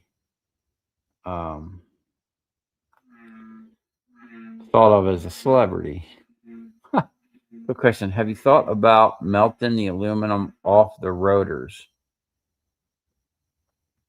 Yeah, I've actually thought about that, but I literally got one right here. There's a really cool video. I wish I could, if I could figure out how to screen share. I'm going to figure out how to screen share so I can show you guys some cool videos I find. So there's a video, okay? These Indian boys, either Indians or Pakistanis or whatever they are. over there somewhere with the flip flop country. Okay.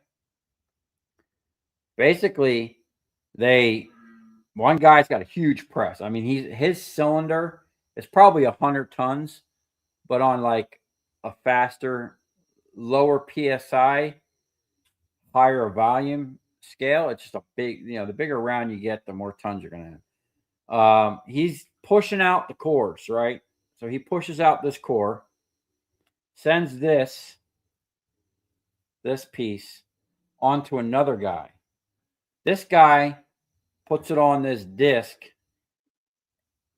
and just comes down and forces this through some type of shredder where it turns it into strips, like small long strips. It basically noodles it up. Okay, brute force just noodles it. From there, they sent it into a vertical hammer mill. They throw it in the top. It's spinning like this, coming down. Okay. And then they take it out there onto a mag belt and they separate the steel and the aluminum. To me, it seems like a very simple brute force, which that's my new. I might get a t-shirt that says brute force. Or we're going to brute force this thing. They basically just brute force it. Just power. Big, heavy hydraulics. And they just noodle it up.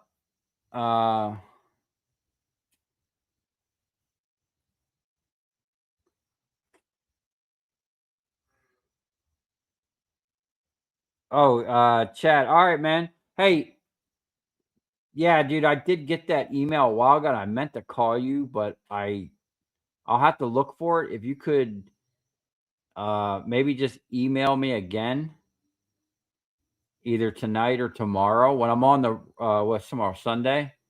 I'm gonna be busy all day, but Monday I'm gonna be on the road. So I'll have time to talk then. Tomorrow I gotta finish fixing my truck and do a lot of scrapping. I'm really not gonna have time to talk, but I've been actually been meaning to talk to you, dude. But thanks for coming in the chat, man. And anybody that hasn't seen, go check out his video. He's got this cool little granulator. Oh, that's man. That's one thing I want to ask you. I'll talk to you about it, about your granulator. I'll send it over right now. Okay, cool, man. I appreciate it. I always wondered about those granulators, why they have multiple, and I've seen his has 2 outlets. I guess I don't know if it's dirty copper or smaller copper. But I've seen them with like 3 outlets.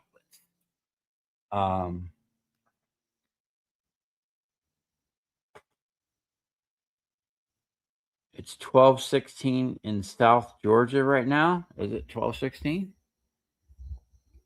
12:20. My brother lives in Georgia. Baxley, Georgia, I think. He used to live in Rome. I think he lives in Baxley, which is not too far from the border, I think.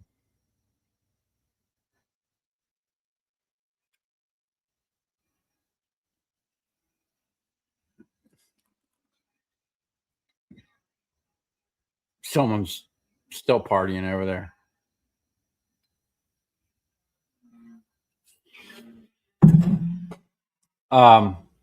Man, there was something I wanted to tell you guys, and I forgot. I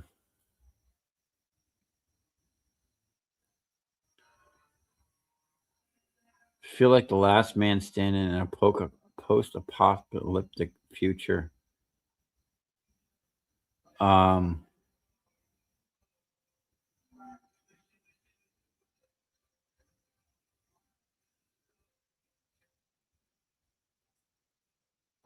Dude, I know there was something I wanted to say before I got off of here. Anyway, anybody got any questions or suggestions or anything you want to say before I get off of here? It's getting kind of late. I can't believe, man, time flies when you're having fun. I get on here and talk with you guys, man. I always tell my wife, yeah, I'm going to get on there and do a tight 2 hours. She laughs at me.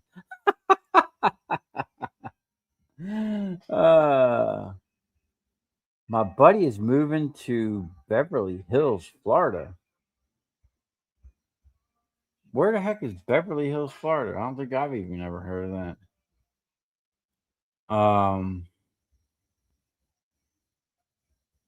Hmm. Oh, oh. Anyway, yeah, I'm gonna have to get off here, guys. I forgot what I was gonna say. It's getting late. It's 12 o'clock. I gotta get up early and do some work. Um, but I appreciate all you guys for stopping by. The guy, I think it was Joe, that sent the $20. Man, I appreciate that.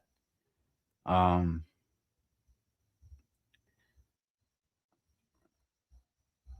good night, Jerry. Jerry. Thanks for stopping by, man. Thank you all for coming by. I appreciate it. Um, let me know what you guys think about the Silver Hall. Do you think it was a decent amount? You think we'll get $1,000 out of this? We're gonna add to it. So we're definitely. I mean, we're definitely gonna get with this and the silver that we have left over from the last time. We're definitely gonna crack $1,000 in silver. And if I can muster up some time during the week, I'm gonna start getting. Matter of fact, I'm gonna make a video. We're gonna do a video. I got a couple big boy breakers, and we'll start getting into them. We'll start getting that sweet silver nuggets. All right, man. I got to wrap this up. I'm gonna go enjoy me some more Smokies from what is that place called? Royal King. You guys treat yourself, man. Go over to Royal King. Get yourself yeah, I'm addicted to silver, man. It's like I look at the silver now like I looked at copper when I realized what I've been throwing away when I was in demolition. I'm looking, I've thrown away so much silver. Well, not thrown away. I scrapped it for copper. And I should have just taken the time and peeled it off. I'd be sitting on pounds of it. Pounds. But it's okay. One day, we're going to fill that big old ingot up. Oh. Well, I can't. YouTube is it's always there.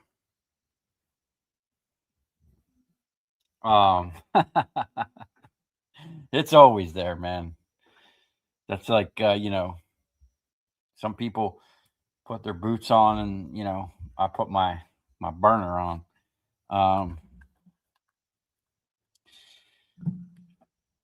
Oh, we got bugs on the computer.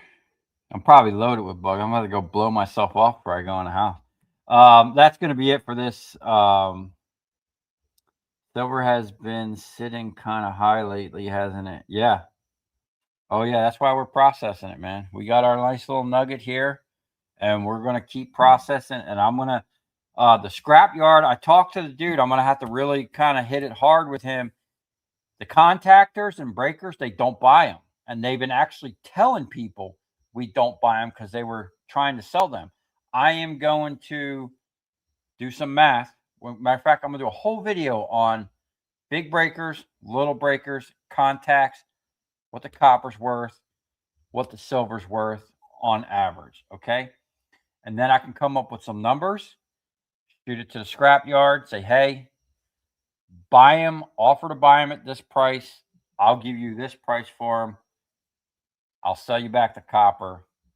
I keep the silver. Sounds like a good deal to me, right? All right, man. You guys have a great night. I appreciate all of you. And we'll see you on the next one, man. Thank you so much for all the support and for watching the videos and the suggestions. I hope you all have a great night and a great rest of your weekend. You have another video coming up tomorrow. And on that note, we'll see you in the next one.